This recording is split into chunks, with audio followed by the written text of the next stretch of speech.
And we're live. Hang on. Wait for the theme music. Here we go. You're the only one dancing to it. Nobody else can hear it.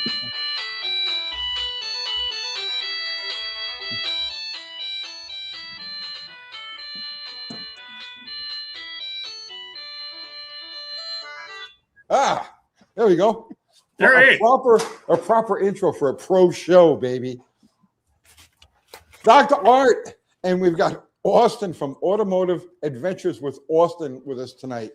And he's with us because last week we were talking on the phone and we got into this whole thing about fuel mileage and he's getting ready for Power Tour and just Jack Black is here. He does look like Jack Black. I've heard that more than a few times. We share some DNA, I think. So are you actually him? Because no. What we talk? Oh yes, okay, yeah. So we were talking about fuel mileage and stuff like that, and throwing about a bunch of ideas. And I says, this makes for a great live, especially since average price. I said I did my research. Average price of regular gas in this country right now is $4.62. That's for regular. I don't even know what the average price for premium is. I should have looked that up, but I stopped at $4.62 because I can only retain one number at a time. And then, it's true. In California, they're over $6, and in New York, they're over $5. Here in Middle Tennessee, where I think I just paid $4.03 or $4.05. $4.02, $4.03 is what? Yeah, today was. Yeah. So it's a little crazy, at $1.50, $2 a gallon. Who cares what the thing gets? That premium price, I think, is going to be a big portion of the conversation too. I think so too. So let's see here. Bill the Hound, where is it? He says $6.50 in California. That's for regular. What's premium going for? Probably 8. Yeah. Let me scroll up and just because we usually greet our regulars that are all in here before we are. So it's only right to say hello to 72Z28 and Autonomous Collective. What's happening, man? Brenton Horn, Henry Radford. There's a couple of new names. Bottom Feeder Garage. Hey, what's happening, man? How are you? He's one of our locals. Joker, Territory, Thunderstruck, Jacob Strawn. Yeah, War Ghost. What's happening, man? Ford Ltd. We've got our regulars in here. Phil Dodge Fury. Ulav. It's Zoo. Skadoosh. I love that. I'm going to use that tomorrow. Everybody I greet, I'm going to say Skadoosh. Mopoman 78. All right, Wayne Buzzle. Shindig Listener. Yeah. Okay, so where do you want to start? I want to just preface this with saying thank you for having me on here. I very much appreciate it. Thank you for coming. Giving me the platform to be able to have this conversation with you. It's something, as you said, it's kind of near and dear to my heart with hot rodding and drag and drive season upon us. Well, Austin, wait, before you even go there, and for anybody who's not familiar with you, your channel, what you do, give them a quick sum up. So I work in the automotive hot rod industry. I do this professionally. We work on and maintain hot rods and race cars for people. We do all kinds of that kind of stuff. That's what I do professionally. I also do YouTube as a matter of marketing for our customers. We show our projects for our customers. It's our main marketing tool for what we do. And what shop is it? That's for Lucor Automotive. Lucor Automotive. Yeah. I'm sure you guys so have seen that more. We're kind of one of the main guys that do a lot of the Hot Rod Power Tour coverage. It's where a lot of people know me from. But we've been doing that for a long period of time. And then I kind of spun off my own personal stuff into the Adventures with Austin channel because we have so much going on with the shop that I now have my own side channel to just show off my own personal collection and my own personal financial bad decisions. So that's how those two things have happened. So this is something that for me is incredibly important and something I wanted to talk about with my people because of the fact that it's I put thousands of miles on my hot rods every year, and I own multiple hot rods. So I'm not one that keeps my cool car in the garage under a car cover. I'm out putting miles on these things. And if I'm going to be getting not the best fuel economy, let's be honest, knowing what the price of that fuel is really important. So Now, that's where that all comes from. But even before we go, I know I'm such an annoyance. Before we go any further, people are going to be wondering, what are the two cars in the background? Let's beat them to the punch. Yeah. So this is a GLHS charger. It is colloquially known on the internet as the red GLHS, the red GLHS. We had the opportunity to buy this car a number of years ago, and it has basically been sitting in about the same condition because we just straight up haven't really had time to do what we need to do with this. But it is truly an actual GLHS charger, and it's a pretty rare little bird. This is my 1992 Dodge Stealth RT twin turbo. It's kind of this was my genesis in me going, doing mildly illegal activities on the street. And I've owned this car since 2001. So I've street raced it for a long period of time, and then it is what it is now.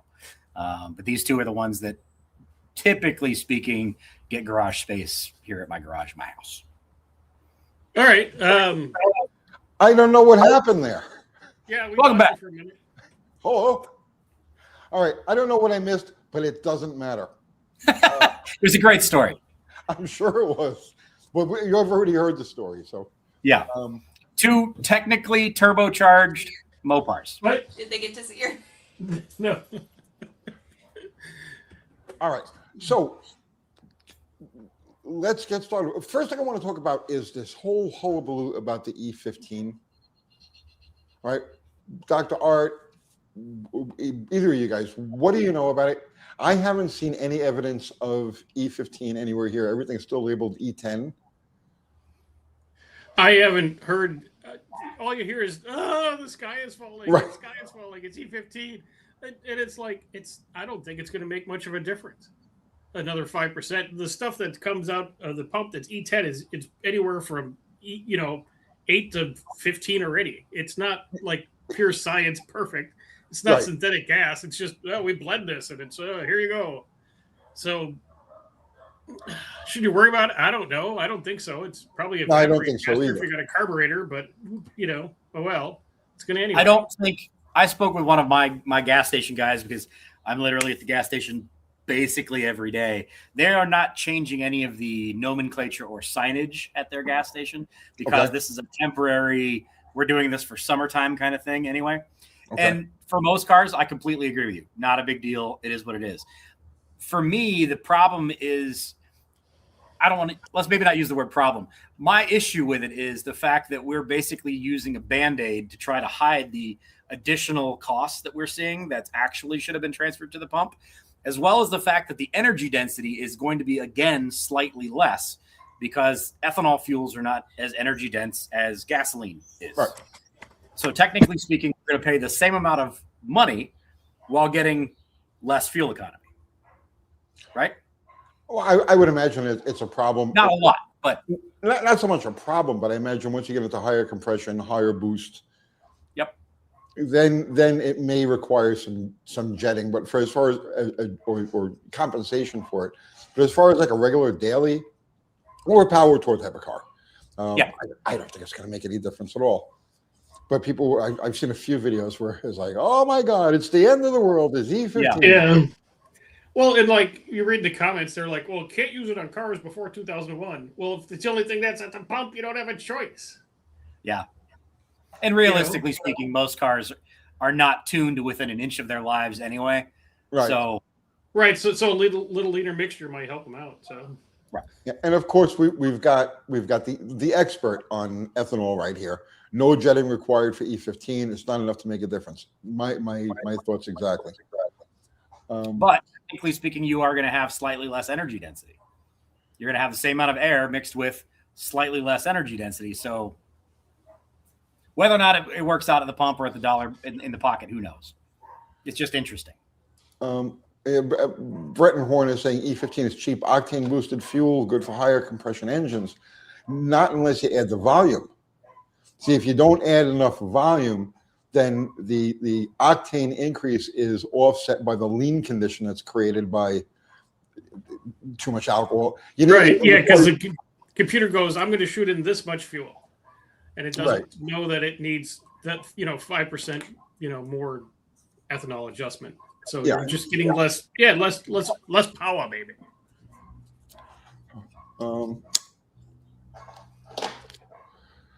Joker is saying late model boosted engines benefit from ethanol, but those engines are designed. The computers are designed to compensate for different octanes of fuel. Where if you're dealing, the vast majority of it is dealing with carbureted or very simple or rudimentary fuel injection systems that aren't compensating for that. There's no flex fuel, capability built into typical. There's also no knock sensors built into those either. Right. No knock sensors. So they run on a base tune all the time. Whereas a new car will, if it detects them either through an ethanol detection sensor or through a knock sensor, it's going to be able to move timing around based on what it's seeing. Right. Which old school stuff doesn't do. And make those changes real fast. Right. Let's see. Fuel volume. CD Burke, I was saying fuel volume, Tony, specify more clearly. Fuel volume. You need more volume. The more alcohol you put in there, the more volume of fuel you need to compensate. Right, like sweaty fat guy and Thunder Trucker, they're saying no difference. Doesn't care. So I think it's a big nothing burger, actually. Thunderbird. Good evening. Who's the bearded wonder? That's my nail tech. That's the guy who takes care of my nails at the salon up the street over here, Austin. Let's see.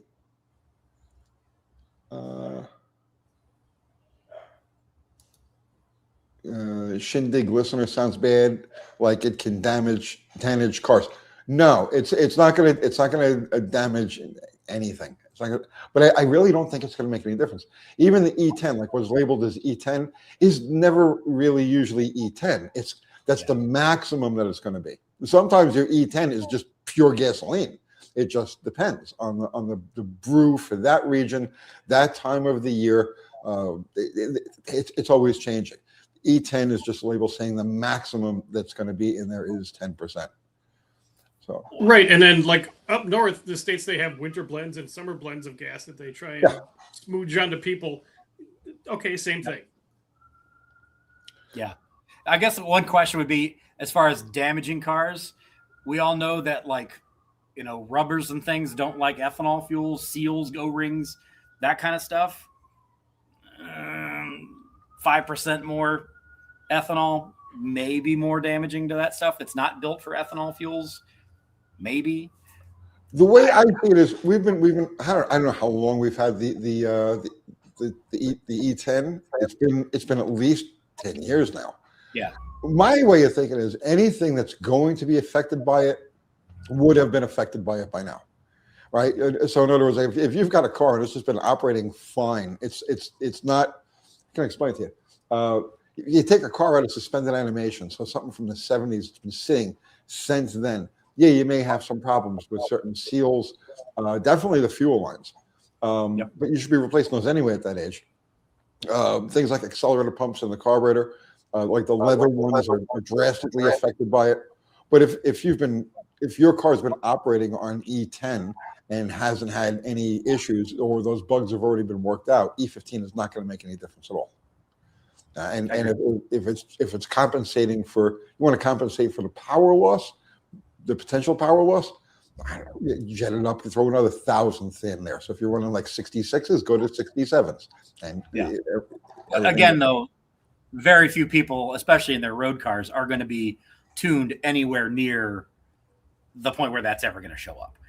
If it's a drag car, maybe. If you're running pump 93, maybe.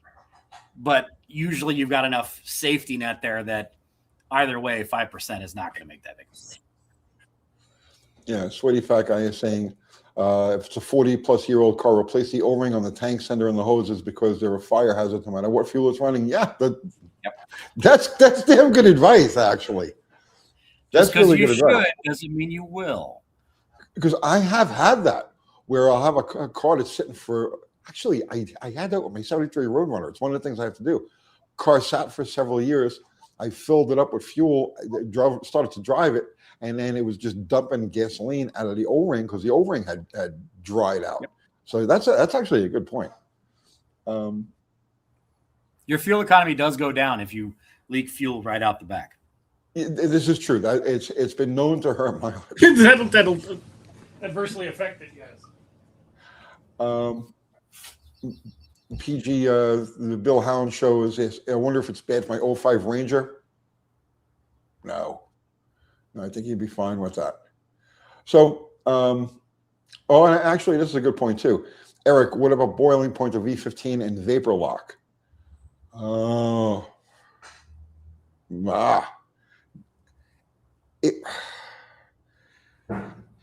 That's a good question. It would definitely lower the average boiling point, but a significant amount, I don't know. But for those of us who like for drag and drive, when you're running an old school carbureted car and we're doing these, number of years ago, we did one. It was Memphis, Nashville, Alabama, Florida, Atlanta, and it was an average temperature of like 102. And everybody out there was having issues with vapor lock issues and, everything running hot. So in that kind of an environment, it just kind of depends on what you're using your vehicle for. Yeah, I sent Mopar out on Power Tour that year with Slaghammer. And the only reason everybody was having problems, there were cars stuck everywhere. He motored through it because it was a tunnel ramp. So with the tunnel ramp, it's just he could have made ice cubes on the bottom of the intake manifold, so he was doing okay. But everybody else was having problems with that. It was brutal, and that's one of the things that a lot of people, when you dive into things like Hot Rod Power Tour, is those are things you need to sort out going out on that trip, because you really don't want to sort that out on the side of the road when it's 100 degrees and your hot rod's overheated. Well, most people don't really put it to that kind of test. Who deliberately takes their car and sticks it in the sun and lets it idle in gear for an hour, you know what I mean, to see what's going to happen? Yeah. Most people just take it for a romp down the street, It's good. It's good to go. Let's 1,000 miles. Let's roll, right? Exactly. So fuel mileage, right? This is such a broad topic. And there's so much to it, because you could talk about engine tune, you could talk about rolling resistance, you could talk about aero, what do you think are the most effective? So typical situation, you're going to set up your 402 powered 71 Chevelle with 340 gears and a turbo 400 and all of it, like the average power tour car. Okay. Yep. You're averaging a sloppy 12, 13 miles to the gallon. But now you're going to take on this road trip and you want to pump it up to like 18, 17, 18. What are the important points to cover? My biggest takeaway from a lot of what we have been doing with building cars for drag and drive stuff is basically just kind of going back through a lot of what the car industry did themselves in order to be able to make cars more efficient. Things like adding gears, switching from a 3-speed to a 4-speed transmission. Or in my case, like my 79 AMX that I took on Power Tour a bunch of times, we went from a 4-speed to a 5-speed, and I picked up like 5 miles per gallon because I now have an overdrive gear. Very, very simple things, not inexpensive necessarily, but very simple things that you can do to be able to drive that fuel economy up. And, there's things you can do to increase fuel economy that are less surgical, but not that are going to make nearly as much difference for efficiency. My biggest thing on what I was trying to point out with my video was, are we building engines wrong? And that's a really broad statement to say, but are we building our hot rod engines wrong because we're trying to wring every bit of power out of them versus try to build 90% of the power with more efficiency and less cost. Because when I was younger, it was 10 cents a gallon different between 87 and 89 or 90 or 89 and 91, 93, whatever it was. There was 10 cents between those steps. Now it's 50 cents a gallon. So you're spending $1 more per gallon of every gallon you use running on 93 versus 87. So why don't you build that motor to run on 87 and save an extra $1 per gallon? And you're still going to have plenty of fun. It's going to sound great and have a good time. Well, for street drivers, I'm a big believer in low compression. I would rather make the power in other ways, or just give it away, because if I'm driving it, I don't really care what the numbers are going to be. I'm not trying to get ahead of the next guy. I just want something that's friendly, happy, peppy. We'll get the job done and give you a nice ride. But most people get lost in the numbers. They're always chasing numbers, and the numbers are always peak. And when you go for peak numbers, you're giving up everything that's under the curve. And under the curve is where the fuel mileage is. Yep. Well, it's also where you drive. 99% of the time, you're going to drive under the curve. You're not driving at wide open throttle at 6,500 RPMs. If you're building a drag car, great. Build a drag car, do everything you do. But right. Otherwise, if it's going to be something that you're driving, we're finishing off. Actually, we'll have Katrina's 451 Mopar on the dyno Friday or Saturday, one of the two. It'll be on the engine dyno, and we built that to run on 87 octane. It's going to make 500 plus horsepower on 87 octane. Well, I could build it on 93 and make 540, but why do I care? I'll keep the extra $1 in my pocket. And if you're on power tour, you spend most of the time driving from city to city on a freeway or a back road. Yeah, you're not spinning the thing up. Yeah. Right. 40 horsepower does nothing for me. $40 a day does. Yeah, that's lunch, Right.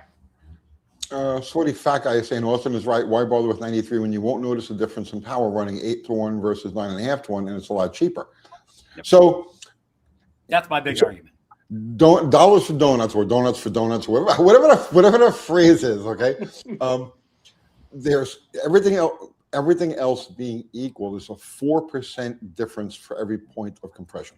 So 4%, round it up, call it 5% difference in power. So at 8-1, you're making 300 horsepower. I got to go round numbers now, right? 400 horsepower at 9-1, you're making 4.25. Is it really worth it? Right. Is it really worth it? And if it's a hot rod that you're driving around, right? If it's a race car, sure. People have it in their head that they've got to tune for the highest. Everybody's a dyno junkie these days, and some people just all they care about are the dyno numbers. They could care less about anything else. But going for those peak numbers literally hurts you where you need it when you're on the road. Of a 350 horsepower driver that's making good power under the curve is going to be much more streetable, much more happy on a power tour situation than a 500 horsepower driver. Where are you using that 500 horsepower? On the drag strip. That's it. For cruising or daily driving or anything like that, you're hurting yourself. The extra power is not being used, and all of that extra power is just robbing from where the engine doesn't want to operate. It doesn't want to operate at 2,500 RPM going down the road for hours at a clip. It wants to operate at 6,500 RPM, where everything comes into sync, and the cam and the heads and the carburetor and the exhaust, and everything comes together, and there's all that magic. Well, that hurts you real bad at lower RPM. And so it's like a structural problem that people have when they're building their cars. You're locking into these numbers, and now you're going to try to backpedal it and make it efficient. We have changed a lot of the engine building that we do for our own customers. And we've kind of been teaching people to think backwards about this. The fact that you don't really need, other than the fact that you want to be able to brag that you've got a 600 horsepower small block, you don't need to be able to have that kind of power 99% of the time. You're putting stress on components that you don't need. You're spending more money you don't need. It needs to sound good. It needs to look good. It needs to be fun, reliable. And then who gives a shit what it makes? Are you talking to your people into spending less money on the motor and maybe more money on a good overdrive trans? No, it still costs a lot of money to build the motor. I mean, if we're getting down to it, all you're literally looking at is the difference usually in pistons, which are basically going to be the same, whether it's a 9-to-1 piston, half to 1 piston, more or less. They're not really much difference. Maybe a chamber difference on the head, but realistically, you don't have much of a difference as far as cost-wise goes either way. It's just the efficiency issue of being able to run the cheaper fuels that you can find anywhere. The other thing that you can point out here is also, like, most of us probably drive around where you can get 91, 93 octane, but if you happen to build a motor that's, 10-to-1 on cast iron heads, and you end up in an area that only has crap gas, you're in trouble. It's the same situation all the E85 guys have learned is like, oh, I'm on an E85 pump gas motor on 13-to-1 compression. Well, if you're in an area that has E85, sure. If you're not, good luck. We get asked that once a week, Tony. Why don't you guys do an E85 to it on that Mopar or this and that stuff? Every week they want to know about E85, and I'm like, there's like 3 places in our town that have E85. If I drive it, if meaning that not on a drag strip or anything like that, but if I drive it, go down the road, it has to be able to run on 87. Period. The end. I don't want to deal with anything else. If I have to back timing off a few degrees to make it happy there, that's fine. I'm okay with that. But it's got to function on just your basic regular, because I know I can get that anywhere. And I know that, and I used to have a gas station years ago, many years ago. So I know what it's like when the truck pulls up and it's like, oh, we've only got 500 gallons of this, but we got 2,500 gallons of that. We'll just mix it all up a little bit. So there's a good chance that your 91 or 93 is cut with a bunch of 87 anyway. So if you're preparing something for the street, better to be safe than sorry. And it has something to do with, like, if the gas station is a reputable, it's Shell or whatever it happens to be, it's good. No, it's the same driver delivering fuel from the same refineries of the same distribution chain. And if he oops, I dumped all of the 87 into the 91 tank, and it goes away. This is what you're dealing with, and this happens a lot. It's not high science, right? You know and there's a lot of gas stations that are owned by shady people that they put the different stickers and fill all the tanks with the same shit. I wasn't even going to say that, but yes, that's absolutely true, and I know that firsthand from people who I know who owned gas stations who used to do exactly that. So that's why for me, it's like, yes, if it's going to be on the street, it's got to be able to run on hairspray, because I know that I'll be able to get that anywhere. So, for instance, back to the Power Tour conversation. This year, Power Tour is going to be doing Route 66, leaving from Joliet, Illinois, ending in Tulsa, Oklahoma. Well, back in the olden days, Route 66 was the route. You got a lot of towns that did really well. You had a lot of gas stations, hotels, motels, places to eat. That day of yore is a long time ago. There are a lot of towns that have gone by the wayside. Their gas stations have gone by the wayside. And you're going to have fewer and fewer gas stations that don't have a whole lot of gasoline. And when you put 5,000 hot rods on that route, if they've only got a 250-gallon 93 octane, because they don't sell a lot of it in their area, what happens when you have 5,000 guys come running by and they're gobbling up all the high octane fuel? Well, now that's not available. Now you're suddenly, I have to have that. Well, yep. And that's a multiple day drive, and it's going to be during the hottest season of the year. It's just something we've been trying to change. I saw somebody mention something about a 351 Windsor just a minute ago in the comment section. Like, I just built a 351 Windsor for my stick shift 88 LTD, and it's a iron-headed, low budget. I wanted to show that you could still go out and have fun on a really low budget hot rod motor, and it made 420 horsepower or something like that on 87 octane all day long without a problem. Great. Plays a great tune, runs fantastic, runs on the cheapest stuff you could put in the tank. Absolutely. Do you want to make a whole bunch more power? Sure. You could put some crazy heads on it and a ridiculous camshaft on it and make a bunch more compression out of it and run it on, a lot higher number, and you're going to make 600 horsepower. Sure. you're going to make it way up at the top, and it's going to cost you a bunch more. But whether or not that's your thing or not, that's up to you. Let me throw this one in there. Also, an engine builder recommended to add 2-cycle. This is a myth I keep hearing over and over again, but I don't really have any opinion on it. An engine builder recommended to add 2-cycle oil to your older car to lube the fuel system and also alters the octane in the process. Do the calculations. Austin? I don't know what that means. Have you heard about this? An engine builder recommended you to add 2-cycle oil. Yeah, I didn't. It keeps coming up. I know I've heard it in other places before, but I really don't know anything about it. I have some pretty intimate relationships with multiple rather high-end engine builders, and I've never had that conversation. Okay. Yeah, I have 5 engines going right now at engine builders, and I don't know. I've never had that conversation. It's kind of like along the lines of the putting the wooden clothespins on a fuel line to stop it from percolating. It's one of those things. It's like it's kind of dubious and may not work. Yeah, put the magnets on the fuel line. Align your atoms of your fuel. Yeah. Oh yeah, the magnetic fuel molecule aligners. Yeah. Wargo. So there's the 4% rule still apply when it comes to quench. That's an average for overall power. It's 1 point of compression is worth 4%. And this was according to, it was one of the names, I don't remember. It might have been Jenkins, it might have been Roy Morrison when they were like leading the world with technology. I don't remember, but it's a number that is generally accepted 4 to 5% per point of compression. And that's general. Just a mathematical thing. Right. A lot of it's going to have to do with the combustion chamber. There's so many different factors. What's the material? There's a lot of things. Well, a lot of it's going to depend on the camshaft too. Like, for instance, on an engine that's intended to operate at way high RPM, let's say a true race motor with a lot of compression, you've got a cam that's going to bleed off a lot of cylinder pressure at low RPM. So a more radical motor may see a bigger difference. You may see 10, 15% because you're bleeding away so much cylinder pressure at low RPM.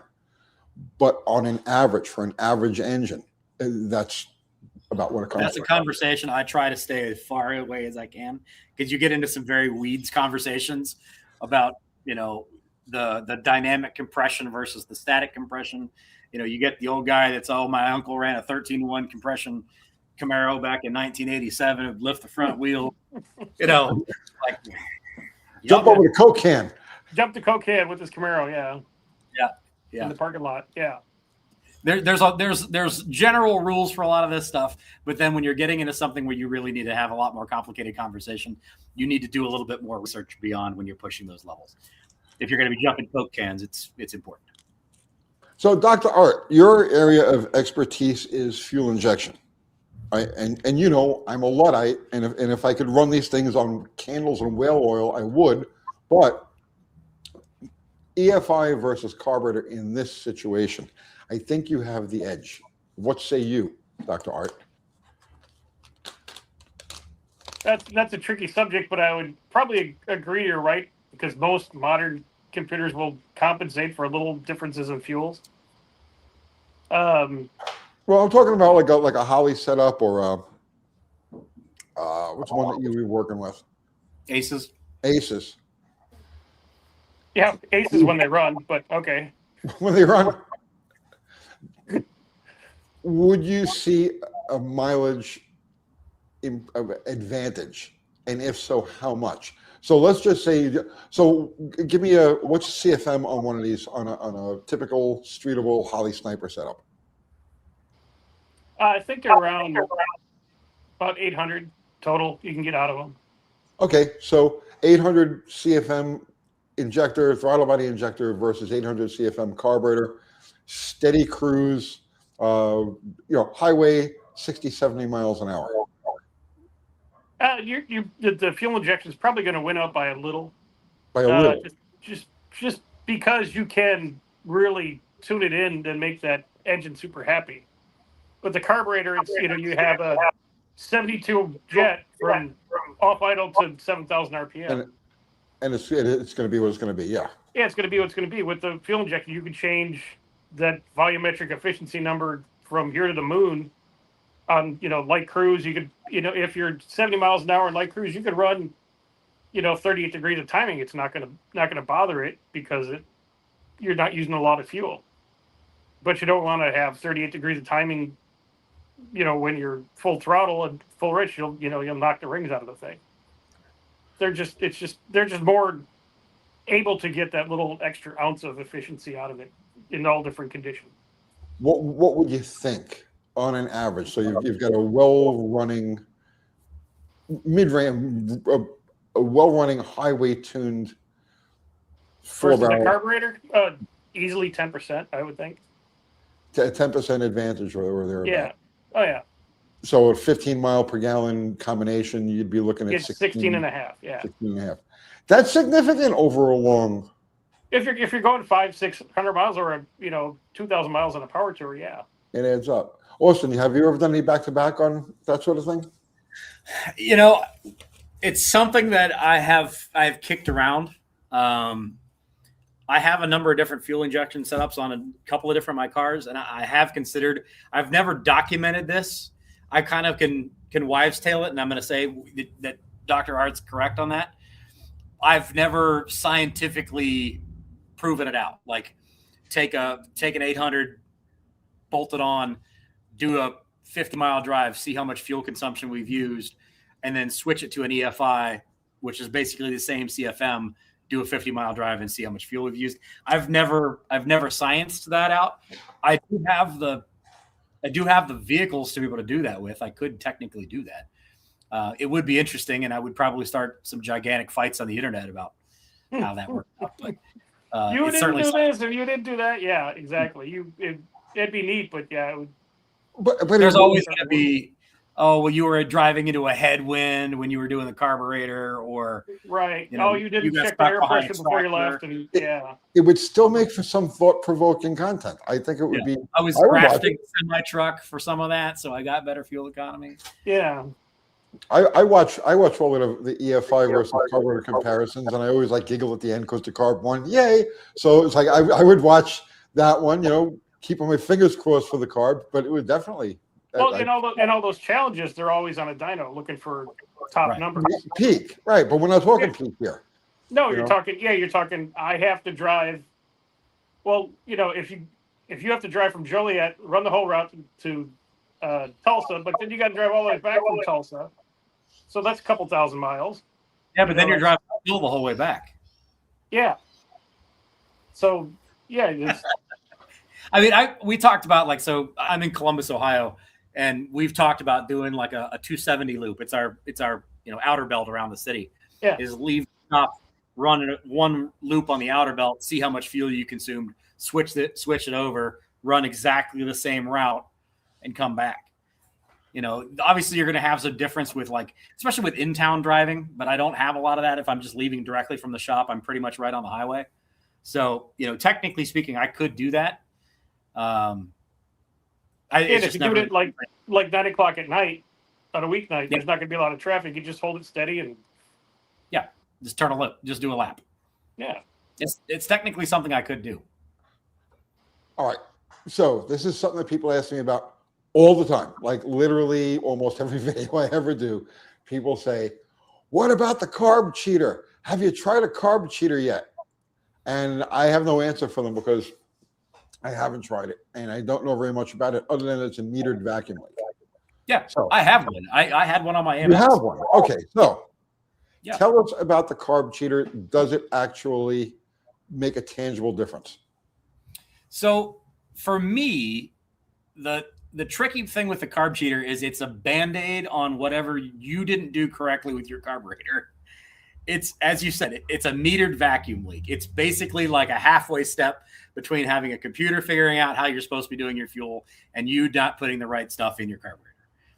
But it's also an excellent tune or an excellent tool if you're trying to figure out how to make your motor run better or how to make your carburetor set up better. That was where I utilized it a lot. And the fact that it had data logging where I could just send it directly to my phone and I could just drive it around, and I could see where it was happy, where it wasn't. I could just drop it all on my phone. So that was really nice. The other thing that was a major selling point for me with it originally was the fact that, and I've been on Power Tour for a number of years now, almost every time you see somebody on the side of the road with an issue, it was an EFI system. Whoever's EFI system it was, invariably that poor sucker was on the side of the road because their EFI system took a shit. It overheated, it rattled, it whatever, and there they are standing on the side of the road, trying to either wait for the thing to cool down or putting ice on the thing or going and grab the spare one they have out of the trunk. To put that on. You got to have a spare $1,400. Your spare $1,500 EFI system. Yeah, that's just have I mean, that's the truth. I stopped selling those aces because I sold a half dozen of them. Every one of them was a piece of shit. I mean, not brand loyalty at all, but as far as like, we've done all sorts of different stuff. We've done comparisons with all kinds of stuff, but all like literally when you're on Power Tour, almost every single time you see that guy's going to be like, oh, you pop the hood and you're like, well, it's going to be some sort of EFI system. And what's your option? If the carb cheater goes bad, it's just a carburetor. Right. You keep going. Possibly not tuned very well. Or, Right. You're not going to be stranded on the side of the road. But well, you could just disconnect it and plug off the vacuum when you put it, right? your vacuum Literally. plug in and go. Yeah. It's a spacer. Congratulations. So Like, Cop Car literally. Steve was saying, doesn't Thunder 289 sell his own version of the carb cheater? He is the carb cheater. He is the carb cheater. Right. Yeah. So I don't know It was an if interesting anybody piece else. of science for that process. We've I literally still have one. I don't have it in any of my vehicles at the moment, but I never had any problems with it. It was just a neat thing because you could utilize it because it's going to have an O2 sensor in your exhaust. So it's going to give you all of that information that most carbureted cars are not running around with an O2 sensor. They're not going to do that. You would pull plugs and check what's going on. Well, you're only going to be able to do so much, whereas that thing has the ability to dynamically adjust the metered vacuum issue to be able to make that closer to where it was or where it needs to be. All right. So speaking of sensors and O2 and everything else, AFR meter versus a vacuum gauge. So now remember, I'm a child of the 70s. Okay. So we were dealing with fuel shortages and crises and all sorts of stuff back then. And at that point, the big thing was vacuum gauges. You'd stick a vacuum gauge on your dashboard and you would drive to the highest vacuum. And that's where you keep get the needle in the green. Yeah. Just keep the needle in the green, right? Yep. And that's a matter of discipline, and you don't realize, unless you actually, so a lot of people have never done this, right? Unless you've actually driven paying attention to a vacuum gauge, you don't realize how much extra foot you're giving it. Yep. Right? There's a sweet spot on the throttle that how can I explain it to you? You can go from let's say 15% throttle to 20% throttle, and there's really no difference in the way the engine runs other than it's dropping vacuum, right? And it's wasting efficiency. So if you learn to drive by the vacuum gauge and you keep just that light touch on the pedal, you run along the same way. You're more mindful when you're accelerating, obviously, because now you're watching you know what I mean? You're trying to keep it towards that green. So you're more mindful. But driving with an AFR gauge to always kind of pedal it to the lean side. Does that? I've never used one, so I don't know. You're gonna put an air fuel ratio gauge in a car for reference, so you can tune to it. It's not so much the way you want to drive to it. Yeah. Because you can have all the vacuum in the world and the thing will still be running rich, right? And until you see what's the mixture is going down the pipe, then you tune to that. Then you can watch your vacuum gauge and tune your carb to the AFR and get more efficiency out of it. Wouldn't there be a relationship between vacuum and the actual ratio that you're seeing at the exhaust? Not necessarily. No? Okay. I don't know. I got to ask. Yeah. Now, to your point about driving with vacuum gauge, I would say almost any old hot rodder has at one point in time stuck a vacuum gauge on their dash underneath the windshield wiper and driven down the road to be able to see is my timing exactly where it was? What do I want to adjust? It's definitely something that you can do. And I would say, to your point about learning that sweet spot on the throttle, that is something that is, for me, super important to the comment that you just pinned here about hypermiling. You start really starting to be a better driver. Yes. Pay attention to that stuff. I am doing better than the car. It's like, all of us who always put don't use cruise control versus use cruise control. I will get better fuel economy than that stupid computer is going to, because I'm going to be driving right at the ragged edge where I know that I'm not decelerating my car, but I'm using the least amount of fuel on the pedal. Mm-hmm. And obviously, also, all the stuff I own is 20-something years old, so that's applicable to me. But, as far as to be a better driver, I think it's incredibly important, being able to learn that trick. Yeah. Just a straight-up AFR gauge. I actually did a whole video on that. I mean, probably 6 or 7 years ago now, but it might be time to revisit that topic, considering people are being mindful of fuel mileage these days. Nobody cares when it's when it's $2 a gallon, but it more than doubles. And but Scott here is saying, I was part of a hypermiling community, and most of them are freaks, but some of their ideas have merit. Scott, how did you end up in a hypermiling community? I'm sure that had to have been interesting. It's like a commune. So someplace in West Texas, and it's just hypermiling. No, there was people here that were doing it, because when I worked in Franklin, I was on 840 every morning, and there was this one guy. He had an old Saturn 4-door that was all lowered. He had the little skirts on the sides. It was all cleaned. He had the hood duct taped and everything like that. And he's got honk, because I get 62 miles per gallon or something like that. I see, stuff like that fascinates me. I'm just as interested in that kind of freakery as I am in going fast. It's just another part of the automotive challenge, that if you're going to go for hypermile, well, yeah, it's like all of those little, I would be a freak for shit like that. Just the right tire profile with just the right pressure and. Oh yeah, he had the whole car he just had a driver's seat. Everything else was gutted, and the car was light as possible. It was all lowered. He had like a moon disc on all the wheels. Yeah, I love stuff like that. Looks like he's a Bonneville salt flat car running down the interstate. Yeah, yep. Basically, yeah. If you take a little shitty 4-door Saturn and make it a Bonneville trim, that's what it looked like. The Bonneville trim from Saturns. Yeah. Where was this now? 72Z20 is saying, I've seen some vacuum gauges on a dash before for fuel economy indication. So if you go back to the 1960s, actually even the 50s, they used to have gauges that were labeled performance indicators. And so it was a vacuum gauge. It was exactly the same vacuum gauge, but it was showing you performance. So the lower the vacuum reading, the more performance you were getting. So it was because that was the gimmick of the day. It's like, oh, here's performance, right? So you had all kinds of gauges, and they would have that vacuum gauge there, and it would be labeled for performance. But then the 70s came, and it went the opposite way. It's the same gauge, but they labeled it as an economy gauge or an economizer. Which was the one that had like a graph that went across? Was it the Buicks? Oh, I don't know. The Chevy, I distinctly remember a mid-70s Monte Carlo with round gauges, and one was speedometer and the other one was a giant vacuum gauge. Yeah.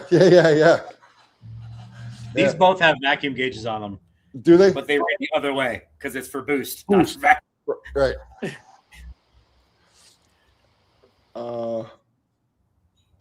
Well, so have you charted this? Okay, so we're talking about driving to the highest vacuum, but now you've got boost, right? Have you seen a difference between, let's say, on these cars, mileage-wise, driving to the highest vacuum or driving just barely tipped into boost? Because I would think that barely tipped into boost would be just as efficient, if not more. Yep. Than. And realistically, also, these are not nearly as efficient turbocharged vehicles as modern turbocharged vehicles are. Well, yeah. So, they don't make nearly as much efficiency changing as a modern turbocharged vehicle would. But, I can get 32 miles to the gallon, pretty reasonably easy at 80 miles an hour at this.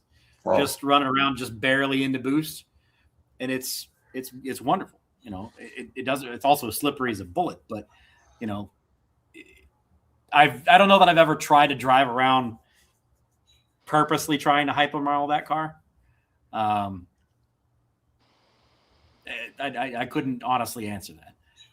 Have you ever played with Aero? I have. Not to a scientific level, as far as like, if I do this, does it increase my fuel economy? I have played with Aero for performance stuff and race car stuff, but never for, hey, I need to get another 1 mile per gallon out of my stuff. I'm going to put $5,000 worth of carbon fiber Aero bits on my car. Well, I don't know so much about vents, but like, for instance, keeping some of the air from passing under the car. Just a small air dam, because I know that the drag from air just grabbing stuff under the car as you're going down the road is a big deal. And then, of course, keeping air from passing out the back of your car is a big deal too, because the air that's passing under the car and coming up the back is actually pulling on the back of the car. Like, it wants to suck the back window out.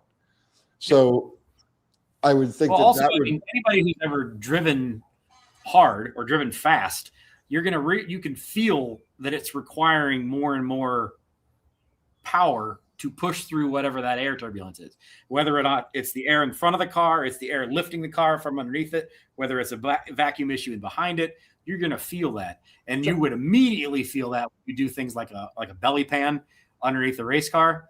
You're going down the front stretch under maximum throttle, and it's pushing against that air. It's fighting against it to be able to do it. Whereas you put a belly pan on it, or you lower that car, and it changes how that air moves, and it's vastly more efficient. Most of the power that's needed at highway speeds is, or at any speed really, is about pushing air, because that's it doesn't take much more power to rotate a wheel faster. That's not where the power use comes from. It's about pushing atmosphere, and the faster you go, the exponentially more power. The power needed becomes exponential. So, like, for instance, between 50 miles an hour and 60 miles an hour, it may be 10 horsepower, a 10 horsepower difference. But the difference between, let's say, 190 and 200 miles an hour is 400 horsepower. Yep. So, and that's all about pushing and managing the atmosphere. Yep. Well, look at it. You know, take it to the airplane side of things. You know, how much more power does it take to be able to push that plane faster, to be able to, you know, to break the sound barrier, to be able to, whatever the number is. It's even more drastic. You're not changing the physical plane, but you need to be able to push through that wall of air, and it requires a ton more energy to be able to push through that. So you're burning more power to create that energy to be able to go faster. But at highway speed, it's definitely a factor. It's not a factor at 30 miles an hour, but at 70 or 80 miles an hour, it's definitely a factor. What if we would take some cardboard and make a nose on one of your X chains? We could do that.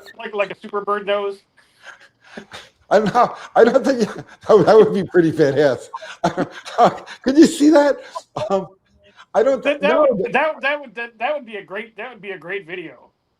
It'd be a fantastic thumbnail. Yeah, and we're out there with duct tape and cardboard and Amazon boxes. And let's do it tomorrow. I got tons of cardboard. Yeah. You want to build a super? We could. I think it's a great idea. We could run a Mission Improbable like that and see what happens. Oh yeah. All right. Yeah. Wait. Let's not spoil the soup. Okay. But what I'm getting at though is just by adding an air dam, and I've seen people do it with the rubber. You get it at Home Depot. It's for the bottom of the board. Yeah.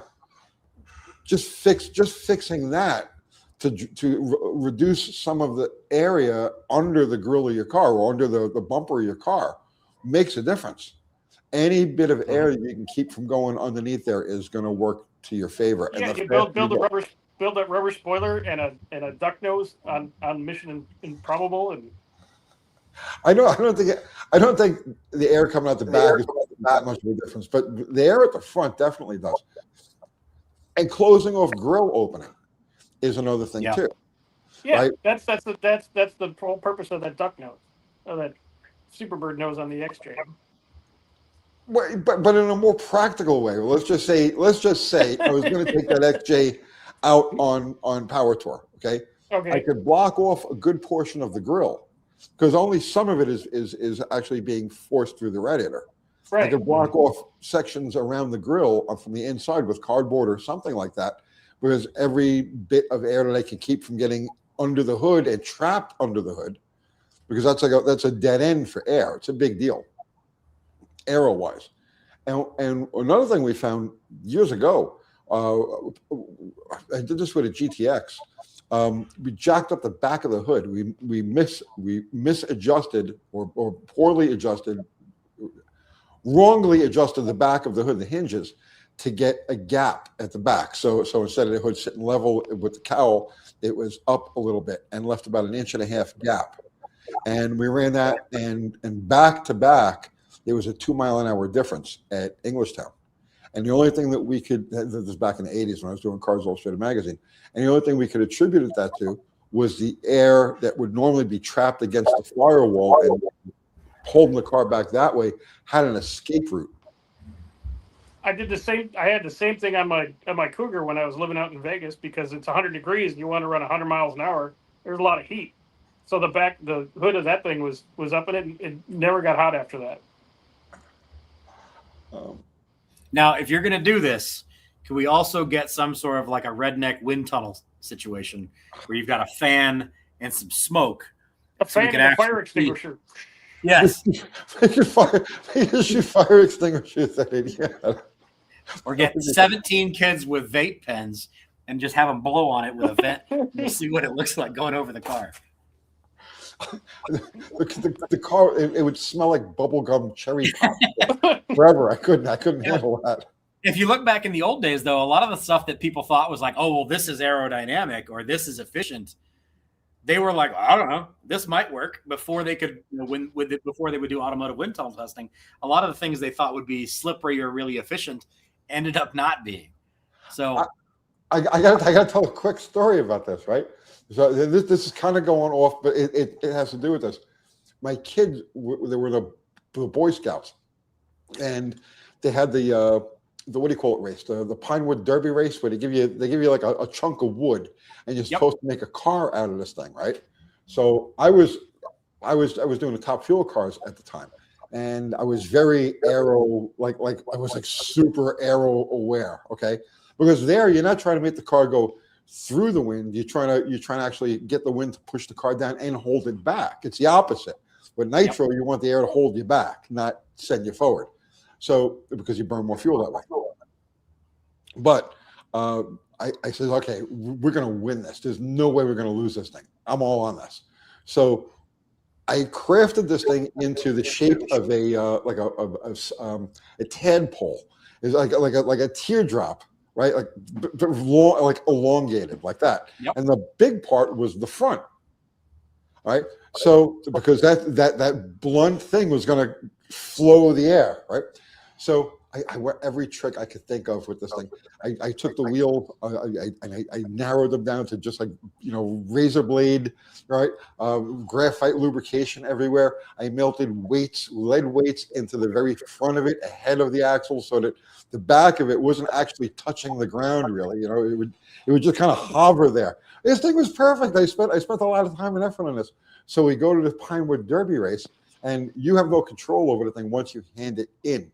Okay, so we hand the thing in, and there was a girl putting the cars on the track to put it on, and she puts it on backwards. She put it on in the way that made sense to her. Where the big part goes to the back, the small part to the front. And I'm like, no, you put it on back. And they let it go before I could say anything, and it just stood there. It didn't even want to go down the hill. But we had tested it, and it's like, you put this thing the right way, and it went ching like a shot.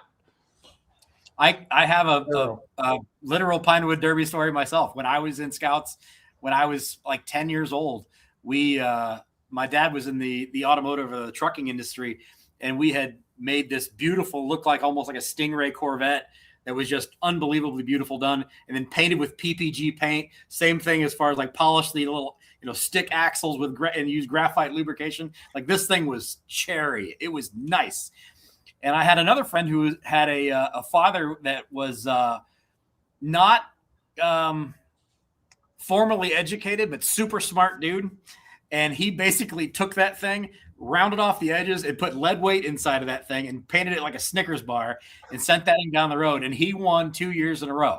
Called it the candy bar car because all it was mass. It's just moving mass down a hill. Done. Doesn't matter how slippery it is. If there's no wind it's pushing against, it doesn't matter. Mass wins. And it was it was a good moment for me to learn, like, oh, okay. I just had a brainstorm. Wouldn't that be a cool thing that we could do with the YouTube channels?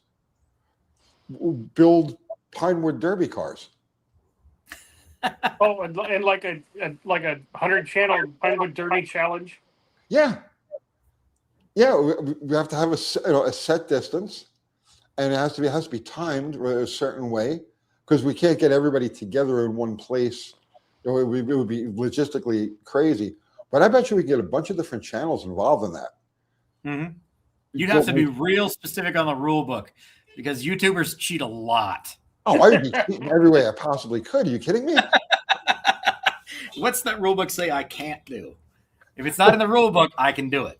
Smokey Yannick. I tell everybody, if you ever get into any competition with me, and I don't care what it is, just count on the fact that I am cheating. and if I can't figure out a way to cheat, I'm not there. Yeah. So, it's your responsibility to figure out how I cheated. Right, exactly. Cheated. Exactly. So let's see. So, all right, where we leave? We were talking about aero.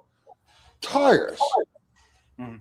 Tires. Have you played around with tires at all as far as efficiency goes? Because I would think that an old school bias ply on a car that's, let's say, a power tour type of car is going to have a distinct fuel mileage advantage over one that runs a radial. I would agree with you there. The problem is almost nobody runs a bias ply tire anymore. So generally speaking, you run bigs and littles in drag cars for a reason. You put tiny little front runners on it for a reason. Yeah. But I'm talking about a driver. I'm talking about something that, again, you're going to do something like power tour, or it's the season and you want to take the family on a vacation in the car, or you're going to put some mileage on this thing and you don't want to get wounded too badly with the gas prices. And I think the gas prices are going to go higher because it's not, well, there's a lot to all of that. But I think during the course of the science, they're going to have a little bit of dip, and I think that they're going to go significantly higher from where they are right now. So at that point, every little bit counts. And I would think that if I had a choice and it fit the car, okay, so I'm dealing with a 60s car, early 70s car, that sort of thing, I would think that, let's say, buying a set of repro tires from Coker, old school bias ply tires would have an advantage over a more modern radial. Well, on a lot of the electric cars, because I got a background in that from who I worked for, they have, all the major tire manufacturers have what's called low rolling resistance tires. Okay. That are made for all these little electric cars because for one, they're heavy, and two, they want to, max everything out of them. But if you would put a set of those, if they made them in the appropriate size on your Camaro, Mustang, whatever, fill in the blank, I wonder how much that would improve it. Yep. That's an interesting thing. That never even occurred to me. Yeah. Low rolling resistance. Now, what I remember, we also run a harder tire compound also. So, well, that's what I was going to say. I think the low rolling resistance tires would be a very hard compound. So your problem there would be wear. They would probably wear very quickly.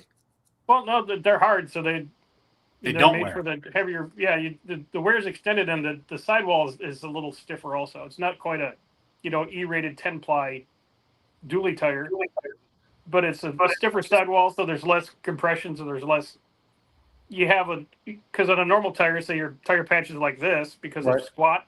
Well, they shrink that down with that low rolling resistance. There's just less tire on the road. Yeah. Okay. Interesting. And you know, a lot of times to the hot rod guy, a lot of guys will over tire their hot rod because it looks cool. Right. I need a 215 on the rear and a 275 on the front because it looks cool. Well, yeah, but you're also putting way more contact patch on the road. Plus, there's just even the air flowing around that tire is more. Whereas if you ran down to like a 215, it doesn't look as cool. But I guarantee you it's much more efficient because you physically have less rubber meeting the road. You have less air in front of that tire. Right, just like a front runner, like I would use on the Ranger, or Tony has on Bottle Rocket. It's that thin, very tall. Yeah. Yeah. Yep. And it's running around. And you pump the pressure up to 44, 45. So they're, again, you're shrinking that patch that's on the ground down. The higher the tire pressure goes up, so you get less resistance.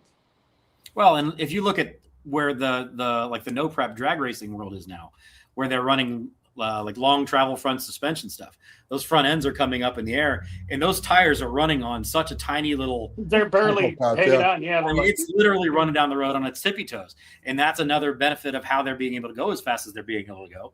Plus all of the crazy technologies now, but they're literally just running on their tippy toes down the road, which we make a ton of money on because we do a ton of alignment stuff for those guys. Because a tiny bit of alignment problem on a tire that's that big is not that big of a deal. A tiny bit of a tire of an alignment problem when you have a contact patch that's that big and you're doing 160 miles an hour is a big deal. And then you end up, fighting it in the fastest way between 2 points is a straight line. If you're going like this all the time, you're not going fast. So here's an interesting thing. This has nothing to do with mileage, but this is something I've wondered about now for a while. I'm not involved in any sort of racing, but I observe all of this stuff. The no prep guys are using these long travel front suspensions now, right? They get 10, 12 inches. They're going down the track nose high. Okay. Yep. But the question in my mind is, if you're going to have the gasser, the gasser stance for the entire trip, why would you set the car level on the starting line when you've actually got to go through the whole process of lifting the front end to attain that? Aren't you wasting ET by having the car sit level? Yeah. Does that make sense? Versus just like a gasser where you start with the nose all the way up in the air. Yeah, just start with the nose there. Because lifting the nose, think about it, right? How much rotation? So let's just say you dead hook this thing, okay? How much of that tire rotation is taken up by lifting the front of the car before it starts to move forward, or as it starts to move forward? Where if the nose of the car is already up, none of that motion of that initial revolution is wasted on it. It's just pure moving the car forward.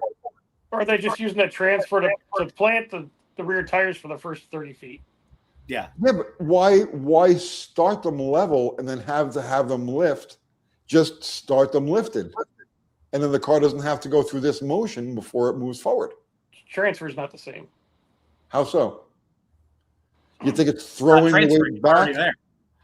Yeah, it's like the weight's already back there. It's not transferring. You want to get that, and that's also where you get into like your shock adjustments and that kind of stuff, where you're changing how fast that weight moves.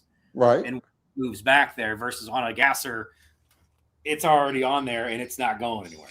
Versus with a long travel suspension and all the complicated shock valving, you can adjust the speed at which that thing goes that direction. And those cars nowadays are making so much power that you're getting away. Like obviously when you're running around with your nose up in the air, it's not real air efficient because you're pushing, an air dam down the road. But they make so much ungodly power nowadays. They don't care. It doesn't matter as far as that goes. Snowplow down the road, with 2,000 horsepower, it does fine. Yeah. Well, I'm sure with the fuel volume that they're running through those things, that the load is helping, right? So yeah, there's no question about that. I'm just thinking of the wasted motion to get the front end up to a place where it's going to be the entire trip. I see what you're saying. It's throwing the weight back, but they're using. If I might have it wrong, but they're using that moment of the front end coming up to tune the rear suspension because there is so much power that they need to put down in the first 20, 30 feet. Am I off on that, or is that? No, that's very true.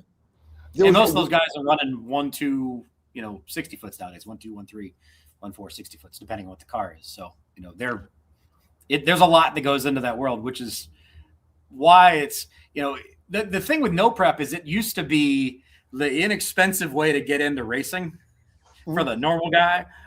And it moved so far, so fast. Like every type of racing does, money spoils the racing experience. And now if you're not being able to, if you don't make 1,500 horsepower, why'd you even bother putting it in the trailer and coming out here? If you don't have all the best of the best, you're going to get eaten by whoever decided to show up with better equipment than you do. It's not a driver race. It's a better equipment race. Now there are people that are that are significantly better drivers that can offset that, but that's just where the power level is now. It's just unbelievable.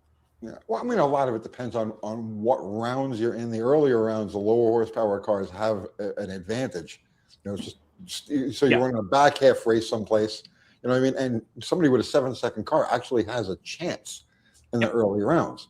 But when I was making the transition from funny car to top fuel back in the day, I spent a lot of time and actually because the fuel alters were a bit of a mystery too we were working with, and I spent a lot of time working working out the relationships between static weight distribution, dynamic weight distribution, and then fluid weight distribution, which happens at that polar moment when the car actually begins to move and the weight is liquid. The weight's actually in motion. So that goes back to what we were talking about with, why would they, have them come up as opposed to already be there. This is a conversation for a whole different thing. That's a different evening. Yeah, and I'm going to start having PTSD. I'm about to have a PTSD experience. So, let's see.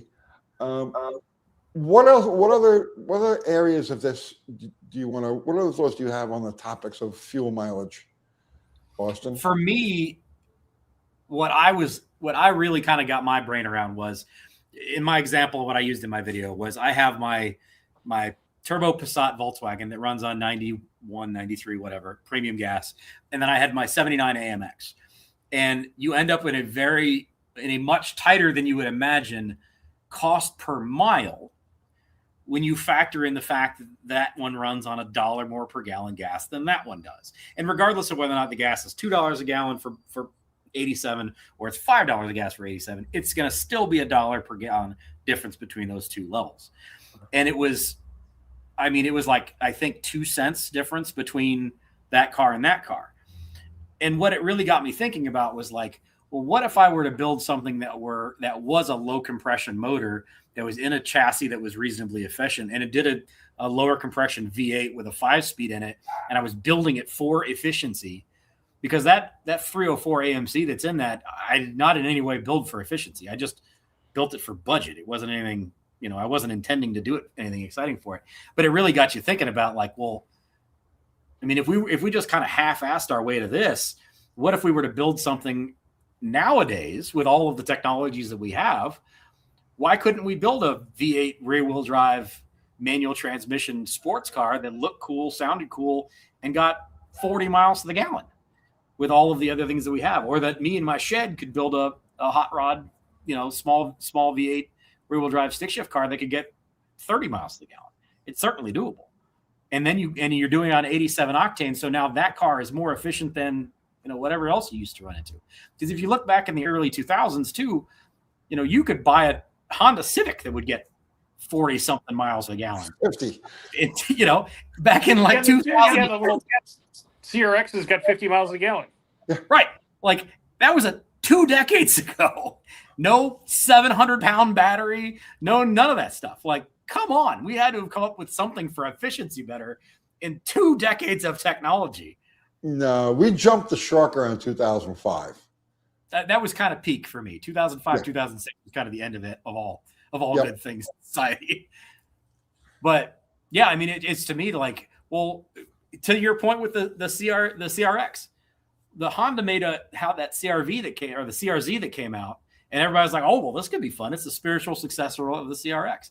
Mhm. Well, but like, well, okay, now it's got an 800-pound battery in it. It gets slightly better fuel economy, but it's still hauling around a huge battery. What if you made that nice slippery battery and you put a reasonably efficient 4-cylinder in it with a 6-speed manual transmission? Tell me that won't get. Well, that's what drives me nuts. You take all these car companies, and we'll pick on Honda since we're on them, but their Honda Insight, their little electric car, Yeah. Yep. with that aerodynamic body and the skirts and everything like that.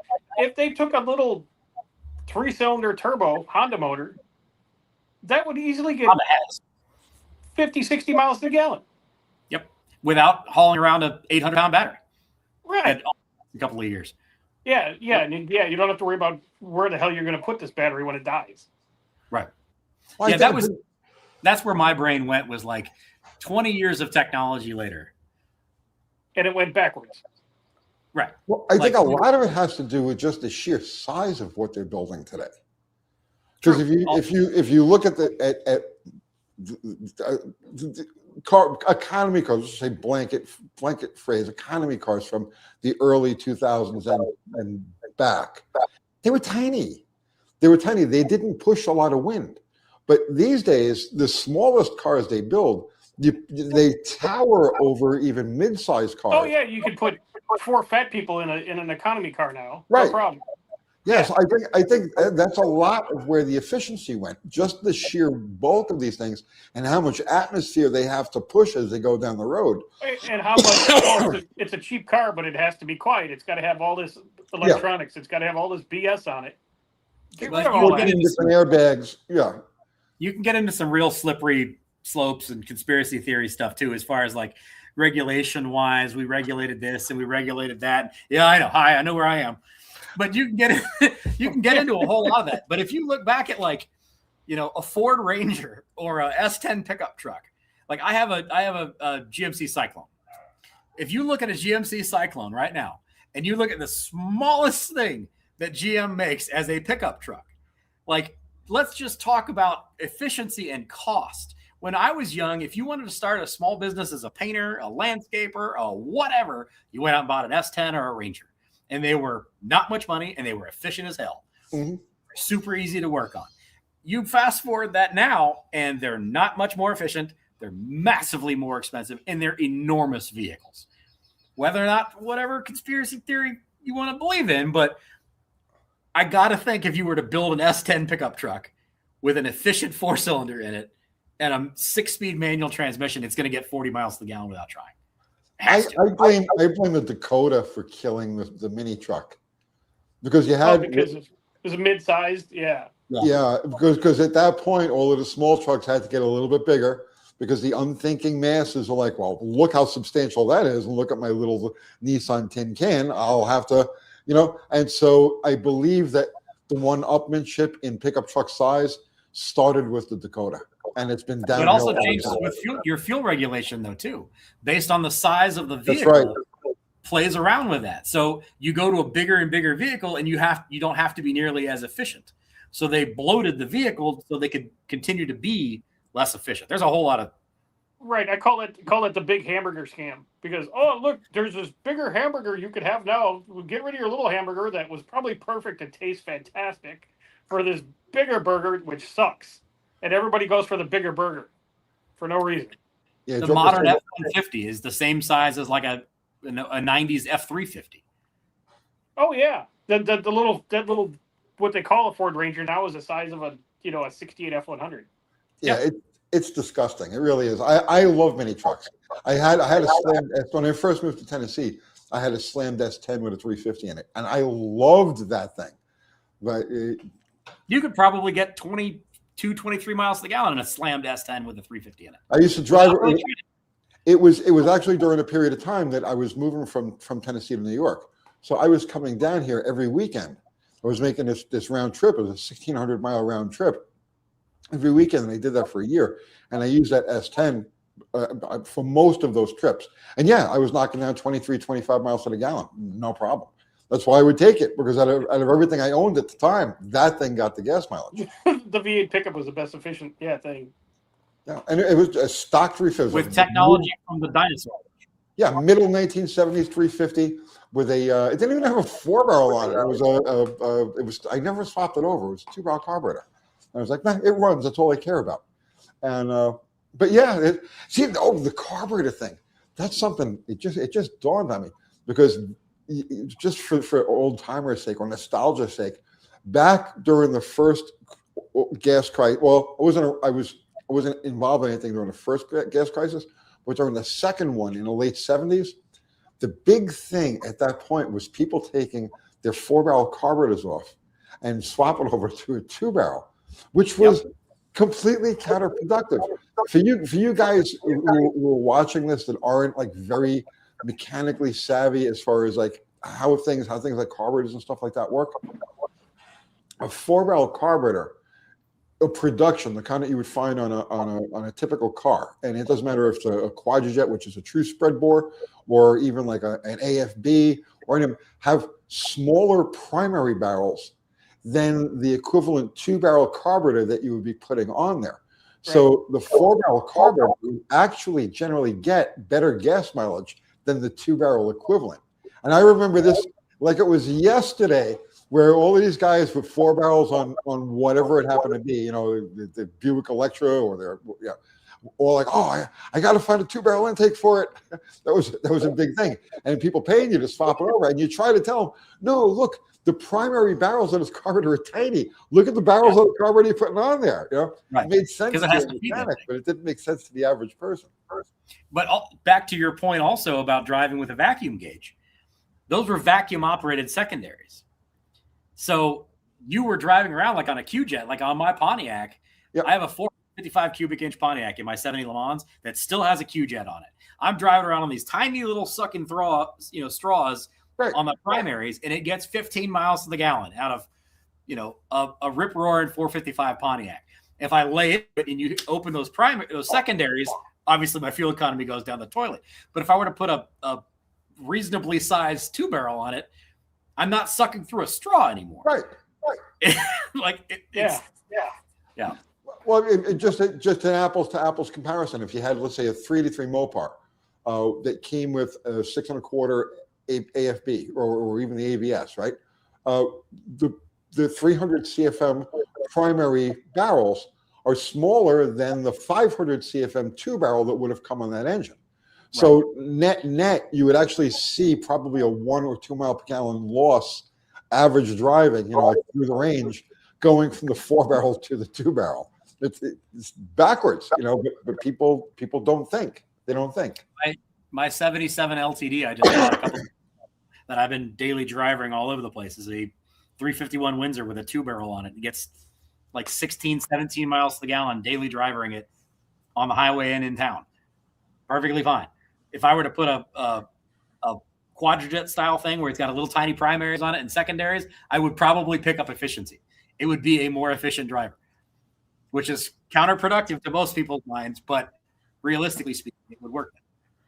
I would absolutely say, for the hands down, the quadrijet would be the choice. Like if you're putting together something like if you're putting together, let's say you're thinking about doing Power Tour, and you've currently got a Holly on her, an 850 Holly, or you've got a big Edelbrock, 800 CFM Edelbrock, whatever. I would seriously think about finding an old quadrijet and an adapter and bolting that thing on your car to make Power Tour. Yep. You're going to see a significant. That's a really well thought out carburetor. Very well thought out carburetor. The fact that people are terrified of them. What's that? People are terrified of them. Quadrijet's got too much of a bad name. If you're getting into the hot rod game and you're a younger person and you've never messed with any of this stuff, it's far easier to just go grab a Holly or a whatever out of a box open on College Day and you ride a rock and roll there, because you could just change jets and change whatever you need to. Not a big deal. The quadrijet is just much more intimidating, and it has a lot of bad PR.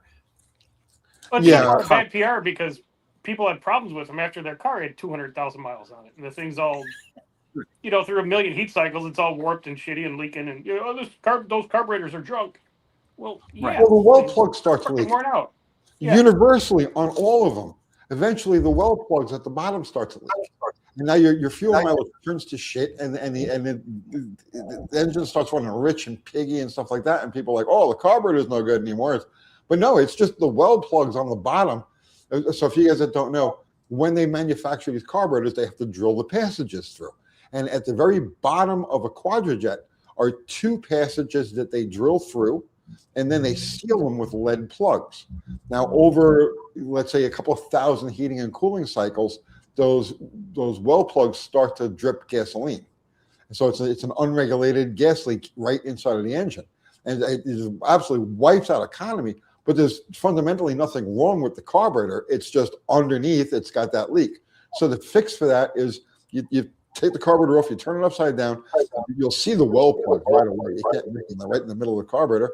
You clean them off with some emery cloth, you JB weld them, you let them sit overnight, bolt it back on, and pick up 3 miles to the gallon without even thinking about it. Tomorrow's video. I'm doing that video tomorrow. There's a lot of ideas. I got 3 or 4 quadrajets at the house, Tony, if you don't have any more at the shed. I think I gave you all my quadrajets. Yeah, I think you did. I think I have them all, so yeah, you need I'll swing by in the morning. Okay. All right. Okay. Guys, why don't either of you run through I'm going to roll a cigarette. Why don't either of you run through the comments and see if anything jumps out at you think you want to. Well, I can't really see the comments. I'm on my phone because my computer was freaking out earlier, so. Oh, I was wondering what happened to you. Yeah, it was. I don't know if it was the internet or what, but I put it on my phone and I've been okay since then. So. There you go. Quadrajet is the finest production carb ever made for a daily driver. That person knows what he's talking about. I absolutely agree with that. And they make a fantastic noise when you open them up. When you go from whoop, such a great sound. You know you're making power now when it makes that sound difference. I know all of my Chrysler guys are I'm sure they're like, thermoquad. What about the thermoquad? They're troublesome, man. There's somebody definitely in there that mentioned thermoquad. Oh, there's at least one Mopar guy to go, thermoquad. Oh, my thermoquad. Yeah. I love those carburetors, but man, they're trouble prone. Like you have to really love the thermoquad. You have to. It's got to be tip top. They're quirky and they're weird, and unless you really need to love that carburetor for whatever mental illness you have, throw that war piece of courage and not worth getting involved with. So let me ask you guys a question. If you were to try to build a fuel efficient V8 for a budget to be able to test these theories on, what would you do? What would you build? Small block, heavy? Being a Mopar guy, yeah, and I already did it. I already built an engine specifically for this purpose, but I never actually followed through with what I had intended to do because it just wasn't enough interest in the topic at the time. So I built a 360 Magnum, not a Magnum. It was a 360, it's an LA 360, and I used. And I went for that because of the stroke. The idea here was the series was perfect daily driver, and I went with the 360 just for the rod stroke relationship because I figured, okay, it's going to be torquier downstairs, obviously. But I used 273 heads on it, closed chamber 273 heads, and I used it was a stock cam. It was a stock cam, and if I remember correctly, I advanced it 2 degrees, or was 2 degrees advanced when cam was slightly advanced. It was a stock cam, and I used an Edelbrock. What the hell is the name of that manifold? It was specifically designed fuel economy manifold from the 1930s. Oh, it was one of those SP2Ps or something. SP2P. Like that was it. Yeah, I used an SP2P on it, and I bounced between a quadrajet and a thermoquad. I ran both of them on there. But I never actually, there wasn't enough interest in pursuing it. So I never really went for that hypermiling aspect that I wanted to because gas was cheap at the time and people just aren't thinking like that. Sure. But that was the whole purpose. And that's what I built. It was a long stroke. It was It's a long stroke, small block with tiny cylinder heads and a tiny intake manifold and a spread bore carburetor. And the distributor, I closed down the curve to like 10 degrees. And so it was initial 22. It was like right there where you would almost have to pump the gas a couple of times to start it. It was just right there where you could just start it without a problem. But I narrowed the curve down to about 10 degrees total. So it was like 22 initial and like 32 total. And it ran great. It was peppy. I had a timer. We were in a draggy. It was a G-Tech, I think it was. And we did a video on it. And I used the G-Tech timer on it. And it ran like a 1510, 1520, something like that, which I thought was pretty respectable for what it was. But that's what I would build if I was putting something together today to go do Power Tour. What about you guys? So you're doing kind of the diesel style gas motor, low RPM, long stroke, big torque, smaller displacement though. Yeah, what I can tell you this is like just almost at 5,000 RPM, this thing stopped revving like you pulled the plug wires off of it. That was it. It hit just a brick wall. It wouldn't go any further than that. But it pulled like a freight train at 3,000 RPM. Yeah. You know, it was spectacular actually. But that's not what you're looking for overall performance. But my goal was 50, 60, 70, 80 mile an hour, steady cruise, uphill, downhill, that sort of thing. That's where I wanted maximum efficiency. And I got it. I used that car every day for a couple of years with that setup. And it ran fantastic. And that's kind of what I'm with the El Camino project I got now. It's a 305, but he took off all the emission stuff and that crappy computer controlled distributor and feedback carb and replaced it with a little more cam than stock, but a nice, just torquey, and a better intake, a newer carburetor, and a computer controlled distributor with a decent advance on it. Everything else is stock besides cleaning up the heads a little bit. And, to go from 150 horse to, maybe 210 with the same motor, and we'll TBA on, what kind of mileage it's going to get, but it's just going to run better. I guarantee you it'll get better fuel economy too. It'll make more power and make better fuel economy. It'll be faster and more efficient than what the factory pooped out in 82 by a long shot. So another topic that I brought up, if you don't mind me asking. Yeah. I only have lived through, I don't have as much season on me as you guys do, but I remember living through the gas, I guess we'll call it crisis, financial meltdown situation of the early 2000s when fuel went crazy. First time in my life, fuel went crazy. I remember when that happened. Immediately following that, we Americans started getting rid of our Hummers and getting rid of all of these other things and started downsizing our vehicles. The same thing happened in the 70s while we bought all these German cars and Japanese cars and stopped buying these gigantic American cars, is we wanted smaller, more efficient, less expensive vehicles to run. That happened then. Do you see it happening now when the American car manufacturers do not make cars in the United States anymore? They make SUVs and trucks and Mustangs. Everywhere else, every other manufacturer has them in every other market around the world, and they do not sell them here because we won't buy them. Or would we actually buy them if they sold them here? Because up until very recently, Ford and GM had these offerings here, and they just didn't do that well. No, they won't, because the car companies here versus in the 70s and 60s don't give a crap about volume. It's all about profit per unit.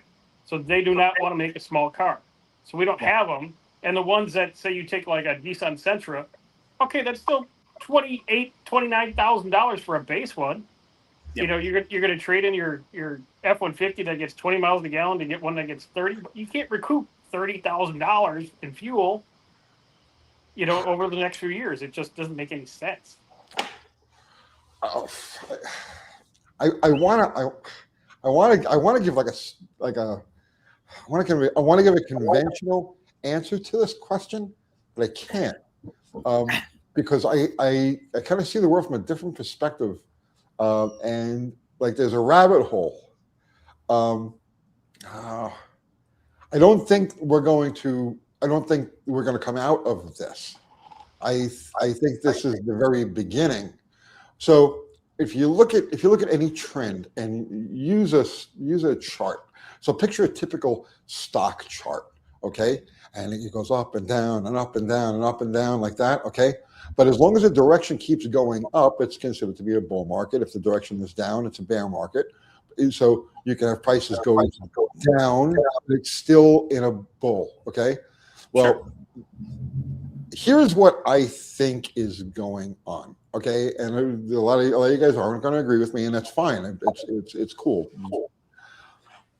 My perspective on this is that we've reached the end of the monetary game, okay? That's been going for quite some time, almost 100 years. We've reached the mathematical end of what started in 1913 with the Federal Reserve. And because we're reaching the end, things are being shuffled around. A lot of distractions are being thrown at us. And those distractions would include things like certain files. It would include things like the UFO stuff they're throwing at you now. This thing that's going on in Iran, I believe, has nothing to do with territories or anything like that. This is a rejection of the petrodollar, and it's the petrodollar has lost because now the Chinese are starting to buy in yuan, and so that's all over with. And I think that we may see it pull. We may see prices pull back. The news is going to spit out whatever babble the news spits out. It's all fantasy. And we may see it come down, trend down back to like $2.90, $2.75. And then you're going to see the next wave of something, and it's going to come up even higher and higher and higher. So I do not believe that we're going to come out of this the way we did in, well, it's just like, here, perfect example, I'm sorry, I didn't mean to point at you guys. Perfect example would have been the OPEC thing in 1972, 1973, where the excuse was, oh, this country invaded this country or bombed this, whatever the hell it was, doesn't make any difference. And this is why the oil prices went up. No, it had nothing to do with it. It had to do with the fact that there was an agreed price of 1/10 ounce of gold per barrel of oil. And once Nixon closed the gold window to international redemption, that no longer existed. And the petrodollar became the thing, and the prices needed to be adjusted. And there was a little bit of rebellion and contrived shortages to get the prices up. And that's what you've had ever since. You've had the up, down, but always trending higher. So I think we're at the end of the dollar cycle, and I do not think this is going to end pretty. The manufacturers all seem to me, sitting on the side, watching what goes on, it seems to me that they're all set on self-destruct. Everything is built for just the quick sale and the finance. They don't care about recalls anymore. They don't care about quality. They don't care about if engines last. They don't care if the electronics last. They could care less about customer satisfaction. Nobody cares, which means that all of these companies are in a process of raiding the store before they throw the match and burn it to the ground. I can understand where you're coming from on that. Do you see the trends? Yeah. I just found it interesting that, like, I remember that time period. Like, I remember it vividly. You could buy a Hummer for a song. Yep. You know, nobody wanted those gigantic gas guzzlers. And it was around a time when you had all kinds of options for small, little, fun, tossable cars that were not ridiculously expensive. And we have allowed ourselves, either by stick or by carrot, one of the ways, we have gotten to the point where we don't even have those options anymore. And to your point, like a $30,000 Sentra, like, no, I'm not going to buy a $30,000 Sentra. And there's a reason those cars don't sell anymore, because they're too damn expensive for what they are. But like, I jokingly made, I think it was probably a year and a half ago, a video about wanting Dodge to sell me the AMC brand. And it was joking, but it was around the fact of, like, for God's sakes, guys, build a small, fun, enjoyable V8 without radar parking, without self-driving, without rain sensing windshield wipers without all of this stuff. Give me a V8 in the front or a twin turbo 6 because they just brought that, the Hurricane motor out. Give me that with a 6-speed manual transmission, a rear-wheel drive, a reasonably slippery body, make it $30,000, and it gets 35 miles to the gallon. You cannot tell me you can't build that in today's day and age. You absolutely could. They just aren't. I think that right now China is poised to flood the market, the U.S. market, with tiny vehicles. Yeah, but they're almost all entirely EV now, though. Like their market they're selling 50% plus of vehicles that are EVs. Yeah, and I think that the plan was, because nothing happens now. It's all over the course of time. Like this whole deal with China started with Nixon when he normalized trade back in 1970, and it's been a slow build since. It was kind of like they used the Japanese as a go-between during the 1970s and 1980s, and then that's it. Here, China, it's all yours, and that's how it's been ever since. China's been building their industrial machine, and I think that the planned Chinese takeover of the automotive industry, they had counted on us adopting the electric cars. And that's why you had that insane push with all of the regulations and all of the incentives and blah blah blah blah blah. 3 years ago, 5 years ago. But we rejected it. It was like, as a people, as a country, as a culture, we says, get out of here with those things. We don't want them, right? So now that leaves them in a bit of a pinch because BYD, I believe, is the entity. I know that they were after Chrysler, for sure. Stellantis was going to sell Dodge. There were people from BYD at the Chrysler headquarters and all sorts of stuff going on about a year ago, and I know that that's confirmed. But I think that the pushback against electric vehicles kind of threw a monkey wrench into that plan. But that doesn't stop the fact that our current manufacturers are all set on self-destruct. There's no way you could send these engines out, like the 6.2s, right? 1 million of them being a million. How can you even begin to grasp how much money that's costing? Not only in the actual replacement parts, but the inconvenience and the labor that. You're talking, God, way over $1 billion to fix this issue on just this one engine. And yet they keep throwing more crap out there with the wet belts and these super high squeeze tiny engines that like I just did that video on the Hurricane 4. Oh, it's got Formula One technology, but it doesn't have a Formula One crew servicing it. It's people who's going to take this thing. Is that a selling point? Formula One technology in it or not? Yeah. Redneck engineering. Can I get some of that? I want to fix it with a basic hand tool. So this is what I'm saying. It's like things are going to get really crazy in the next couple of years.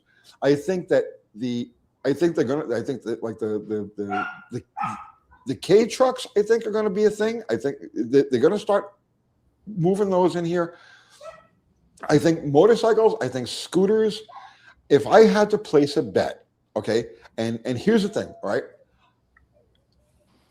I've never made pinpoint predictions, but I've made I've spotted overall trends, and I've been accurate for the last 40 years. I haven't missed a beat. And I'm telling you, I think that we're sitting here now, and the landscape in this country is going to be completely different 10 years from now. I think that scooters, small motorcycles, I think we're going to start looking a lot more like a third world country as far as our transportation goes over in the longer term, right? It's not going to happen tomorrow. It's not going to happen next month or next year, but there's going to be a trend. Parts are drying up. The cars that they're building are not repairable. Okay, the used market, the third tier buyer, okay, is no longer has transportation available to them anymore because nothing is going to make it past that 6 or 7 year period. They're choking off parts supplies. They're building cars that are truly disposable. They've got all of this proprietary stuff in there that the manufacturers can just shut off at any time. It's like, okay, done. Your vehicle is discontinued. So this is going to leave millions of people who normally rely on cheap hand-me-down third generation cars, fourth generation cars out of the loop. Things are going to change drastically in the next couple of few years, and I want to be ahead of that. Yeah, because who wouldn't? If you're not cruising, an hour each way on the freeway, why wouldn't you buy a little, K truck, stuff like that? Little 4-cylinder, nothing to it. Roll your own windows, and pray if you get in an accident. But who cares? It's $11,000. Well, yeah, but you may get dead if you get hit by 8,000-pound, Americo box that's running down the road. Because that's the counter pressure you would have to, I'm going to buy a motorcycle. It gets 70 miles to the gallon. Well, yeah, but I got to worry about Tom, Dick, and Idiot over here playing on his phone, driving a Scud missile down the road that's going to splatter me all over the road. I'm not worried about me and my driving capabilities. I'm worried about that distracted idiot in a bulldozer. Yeah, an Escalade that should have cat on the emblem instead of Cadillac. Yeah. Yeah, you drive a small like European sports car or even like a Miata these days, and you get next to somebody that's in one of these gigantic pickup trucks, like they're just gonna. I mean, you're a speed bump. Versus if you're in Europe, they literally can't build vehicles that big because they don't fit on the road. Like I've driven all over Europe, like in Ireland and stuff, in a Ford Fiesta. It's an absolute blast. It's hilarious fuel economy, and it fits in perfectly fine. I don't feel like I'm going to die anywhere. Right. But put that same car on the road in the United States, not interested. I'm going to die because that idiot's playing on his phone. He's going to kill me. I know exactly what you mean because I ride motorcycles, and this is believe me, I know. I won't get. I have an interstate. I have 10 miles. It's 11 miles from my house to my shop via interstate. Okay, but when I'm on a motorcycle, I take the 15-mile route because I will not get on the friggin' interstate. These people are insane. I know it's not like that necessarily in rural areas, but here going through the city, you're cruising along at 80 miles an hour, and people will they'll run past you at 110, 120 without thinking twice about it. They're weaving in and out of traffic.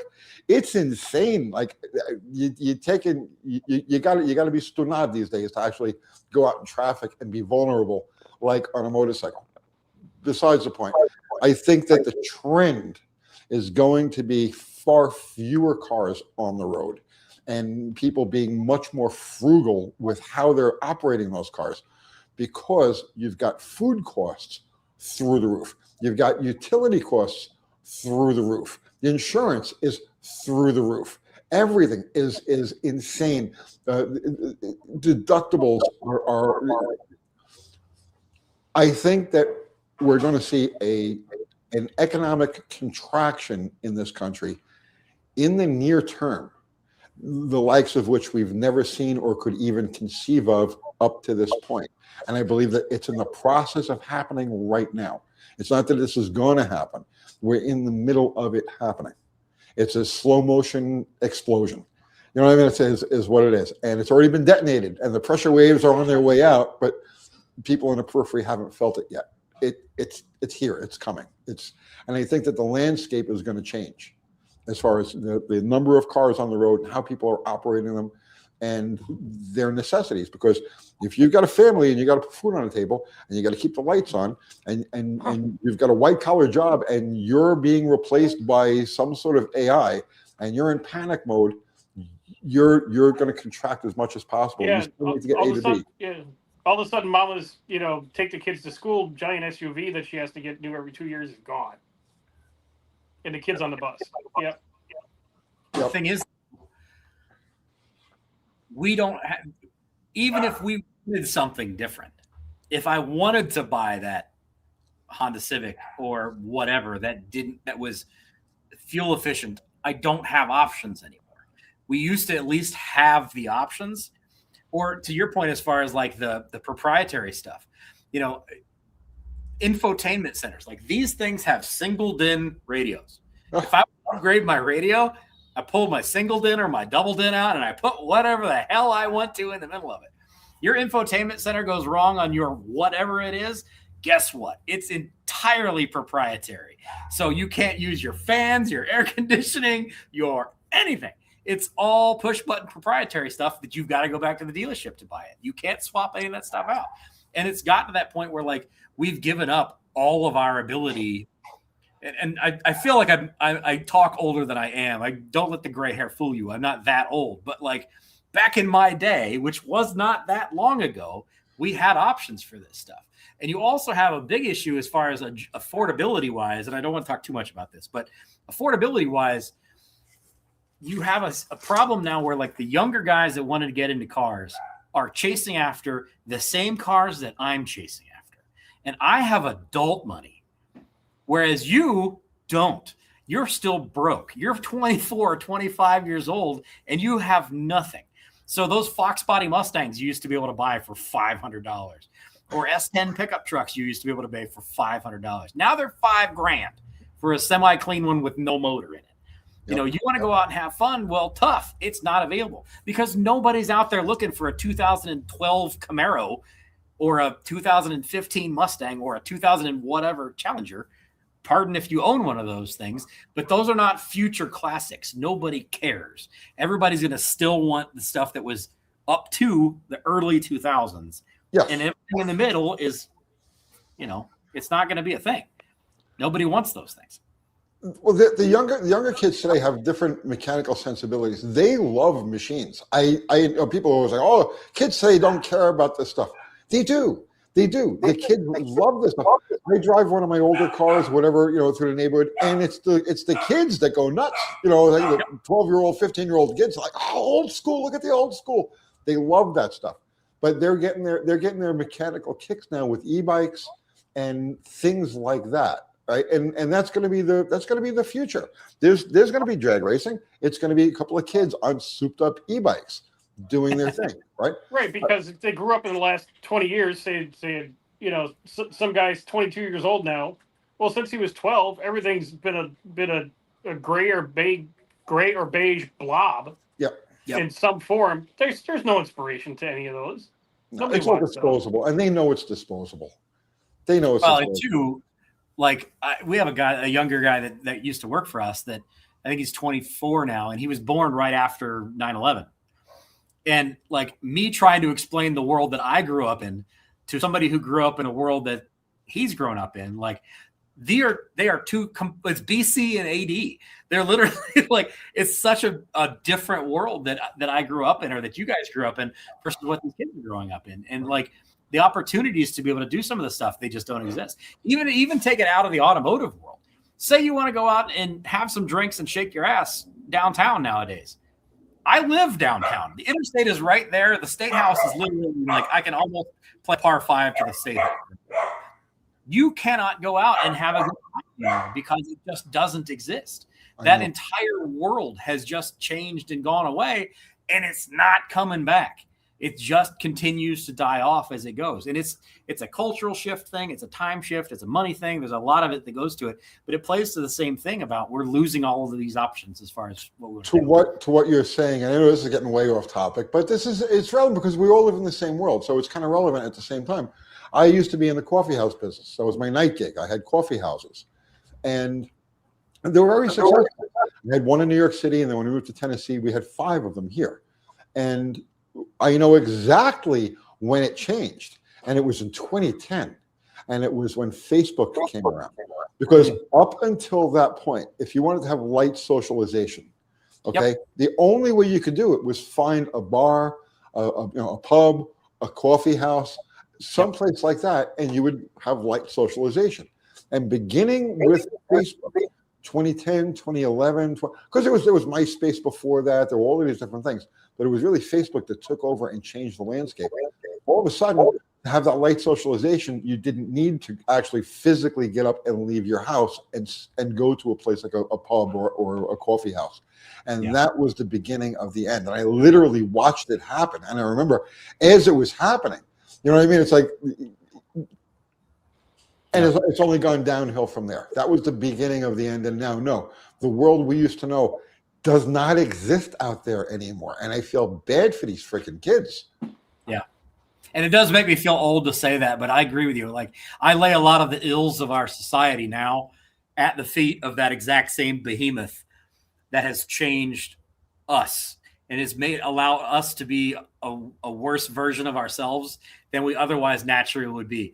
Because if you were out at the bar or the wherever, and you decided to be a mega asshole to somebody else, pardon my French, you ended up usually ending up with some kind of situation there.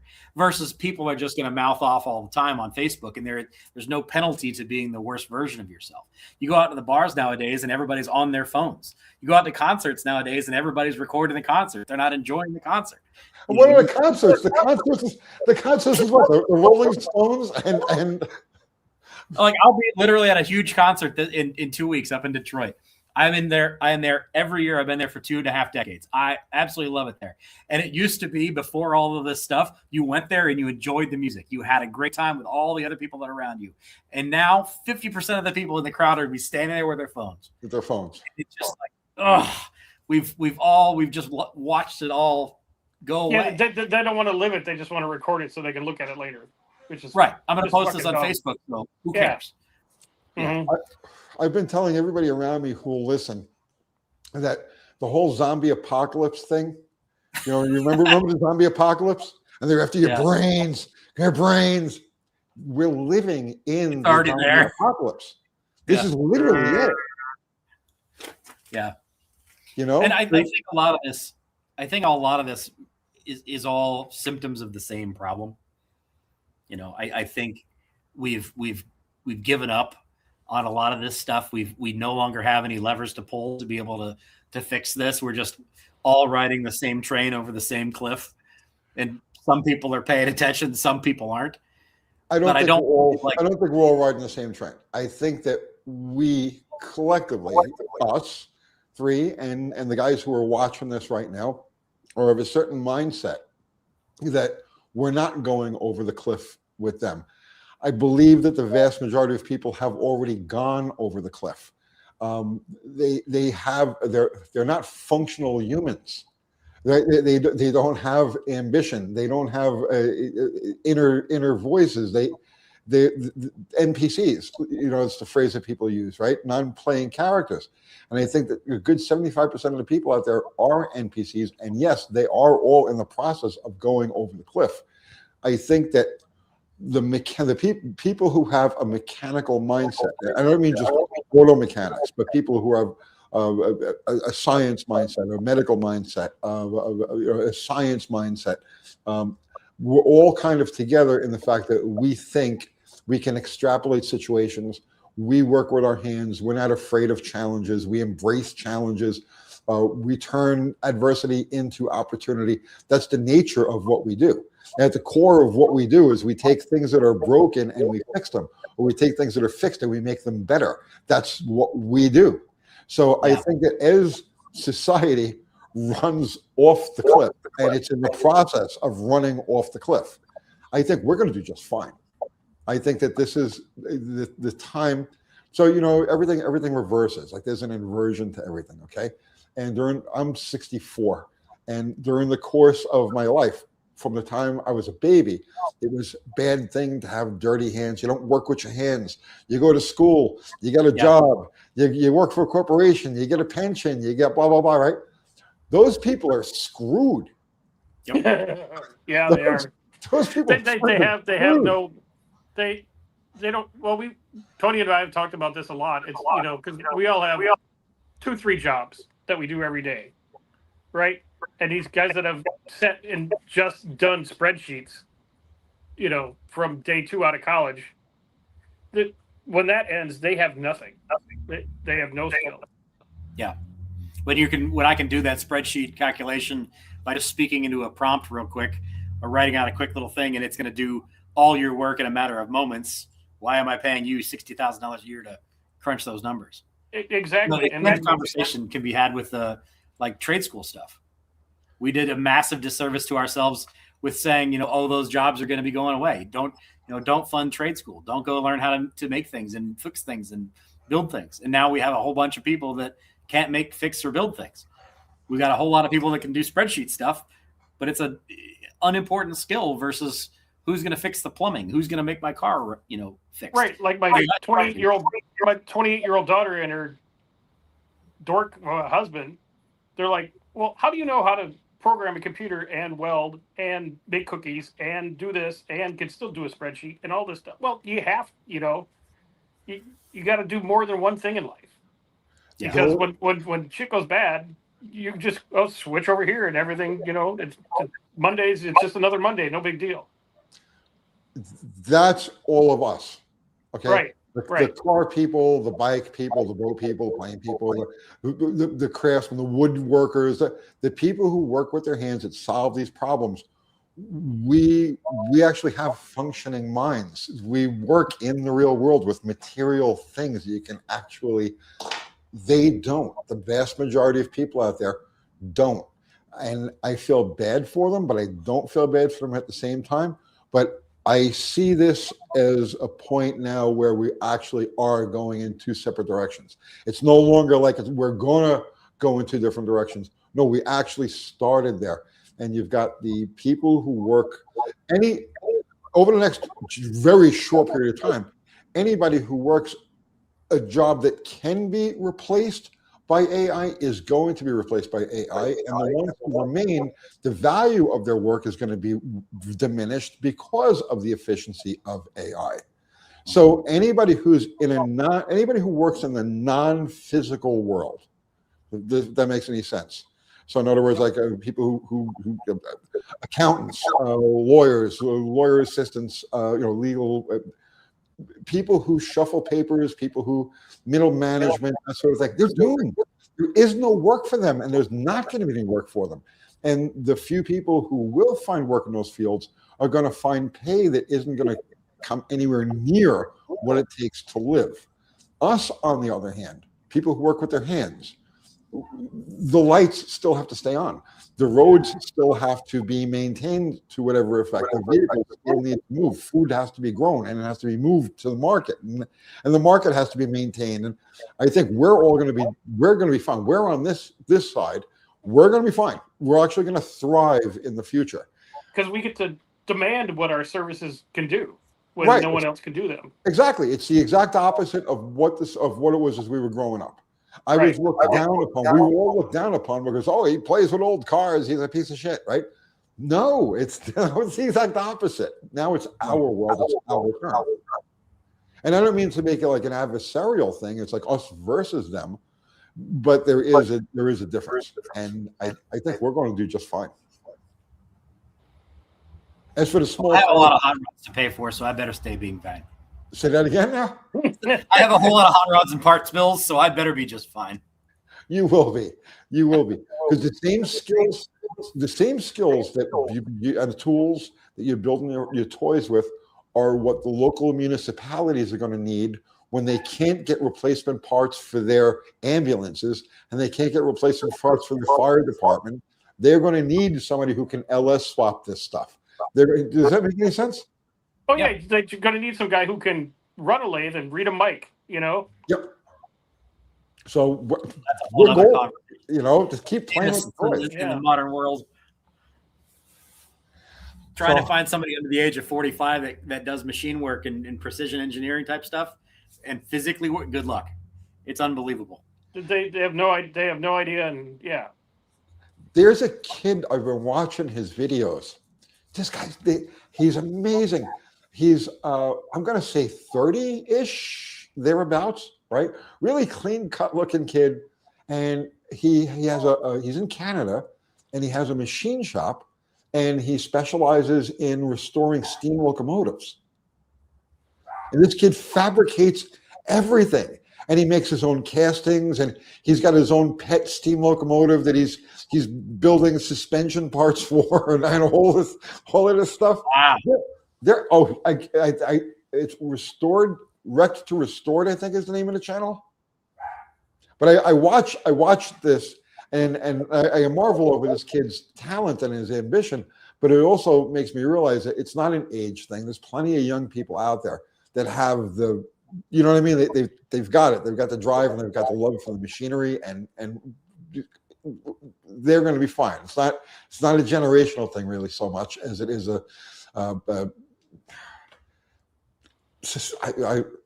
I'm going off into all different, but that's what happens. It's the ADD. I understand. With the how long are we going to go tonight, Tony? Oh wow, we're over 2 hours already. That was fast. Yeah.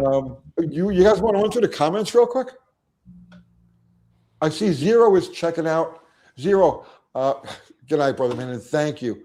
All of our guys, we usually go back and forth with the people watching, and we didn't do that tonight. And I apologize to anybody who was trying to jump in there and we were just babbling away.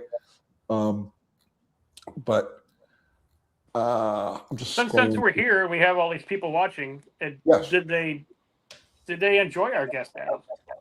Yeah, hey, how do you guys like this? Because we're going to be doing this more in the future.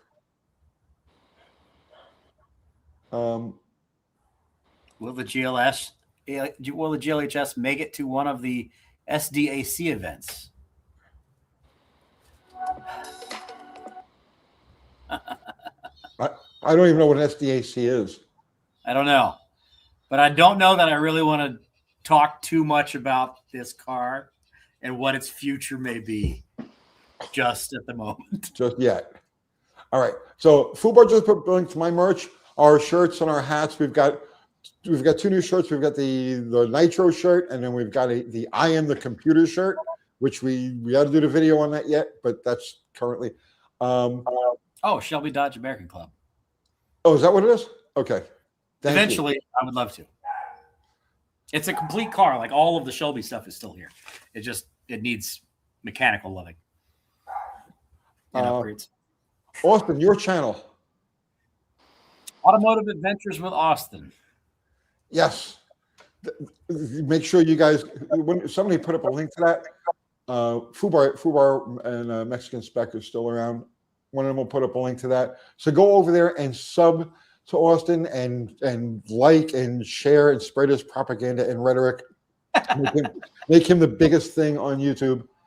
And my channel is pretty wide ranging. It's kind of, I'm a pretty uniquely positioned person because I do this professionally. Like I play around in a real actual shop with real actual toys.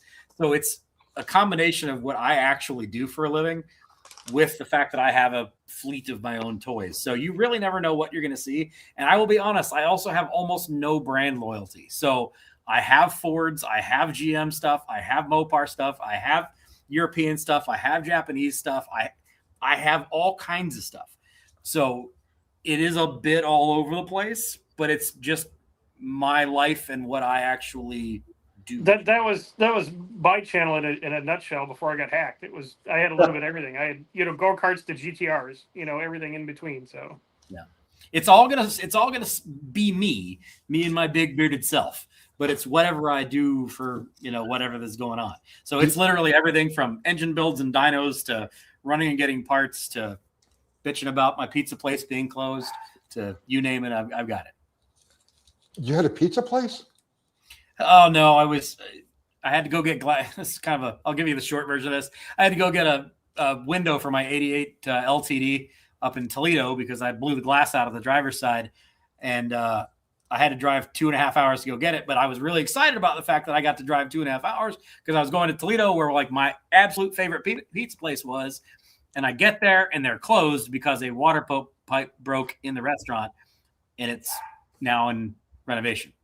Oh. So I was salivating for hours to go get my favorite pizza. That sucks. Listen, I'm a thick dude. All right. Pizza is important to me. And I got up there and I was like, no. So yeah, that was, but I mean, that's literally part of my day. Like I spent all day on Saturday running to go get parts for my engine builder, for his 73 Nova that he's finishing off. We got our wiring guy down from New York State. He's finishing off the wiring job on the Nova. They needed some parts that were out in Restoration World in Dayton. I was the only person who could go get there. That's my most recent video, actually. And I had to haul ass across the Dayton, pick up this part, and then all the way back across the state to drop off the parts so they could keep the build going.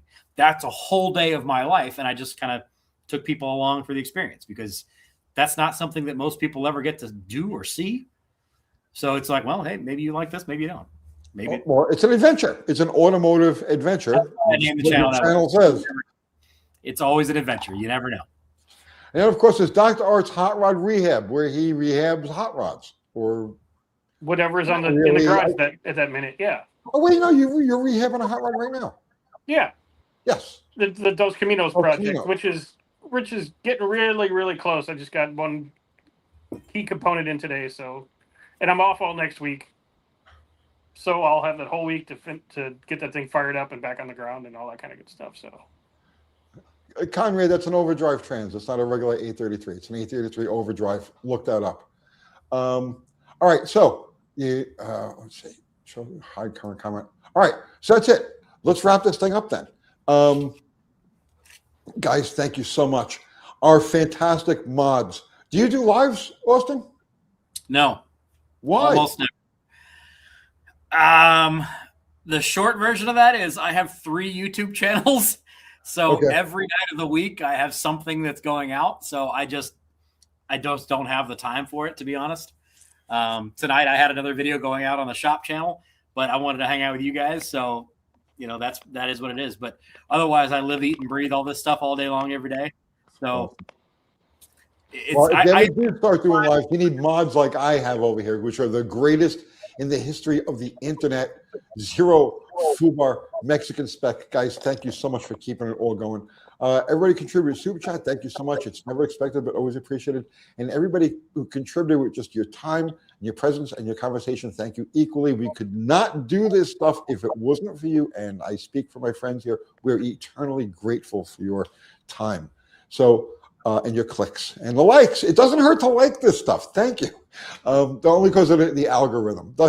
It's not a matter of hurting my feelings, but you know, try to hit the thumbs up because it gets it out there. So Automotive Adventures with Austin, go over there and sub to him and check out his stuff.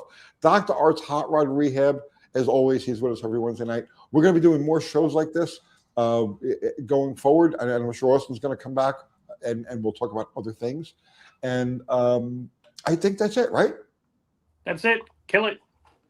That's it. Thanks for having me, gentlemen. It was a pleasure. Thank you for coming. Thank you. Yeah. Yes. Fun. Yeah. All right. I'm hitting the out button. Good night, all. Don't get killed out there. Should we do the outro? Wait. Let's Do the outro music. Yeah, we need outro music.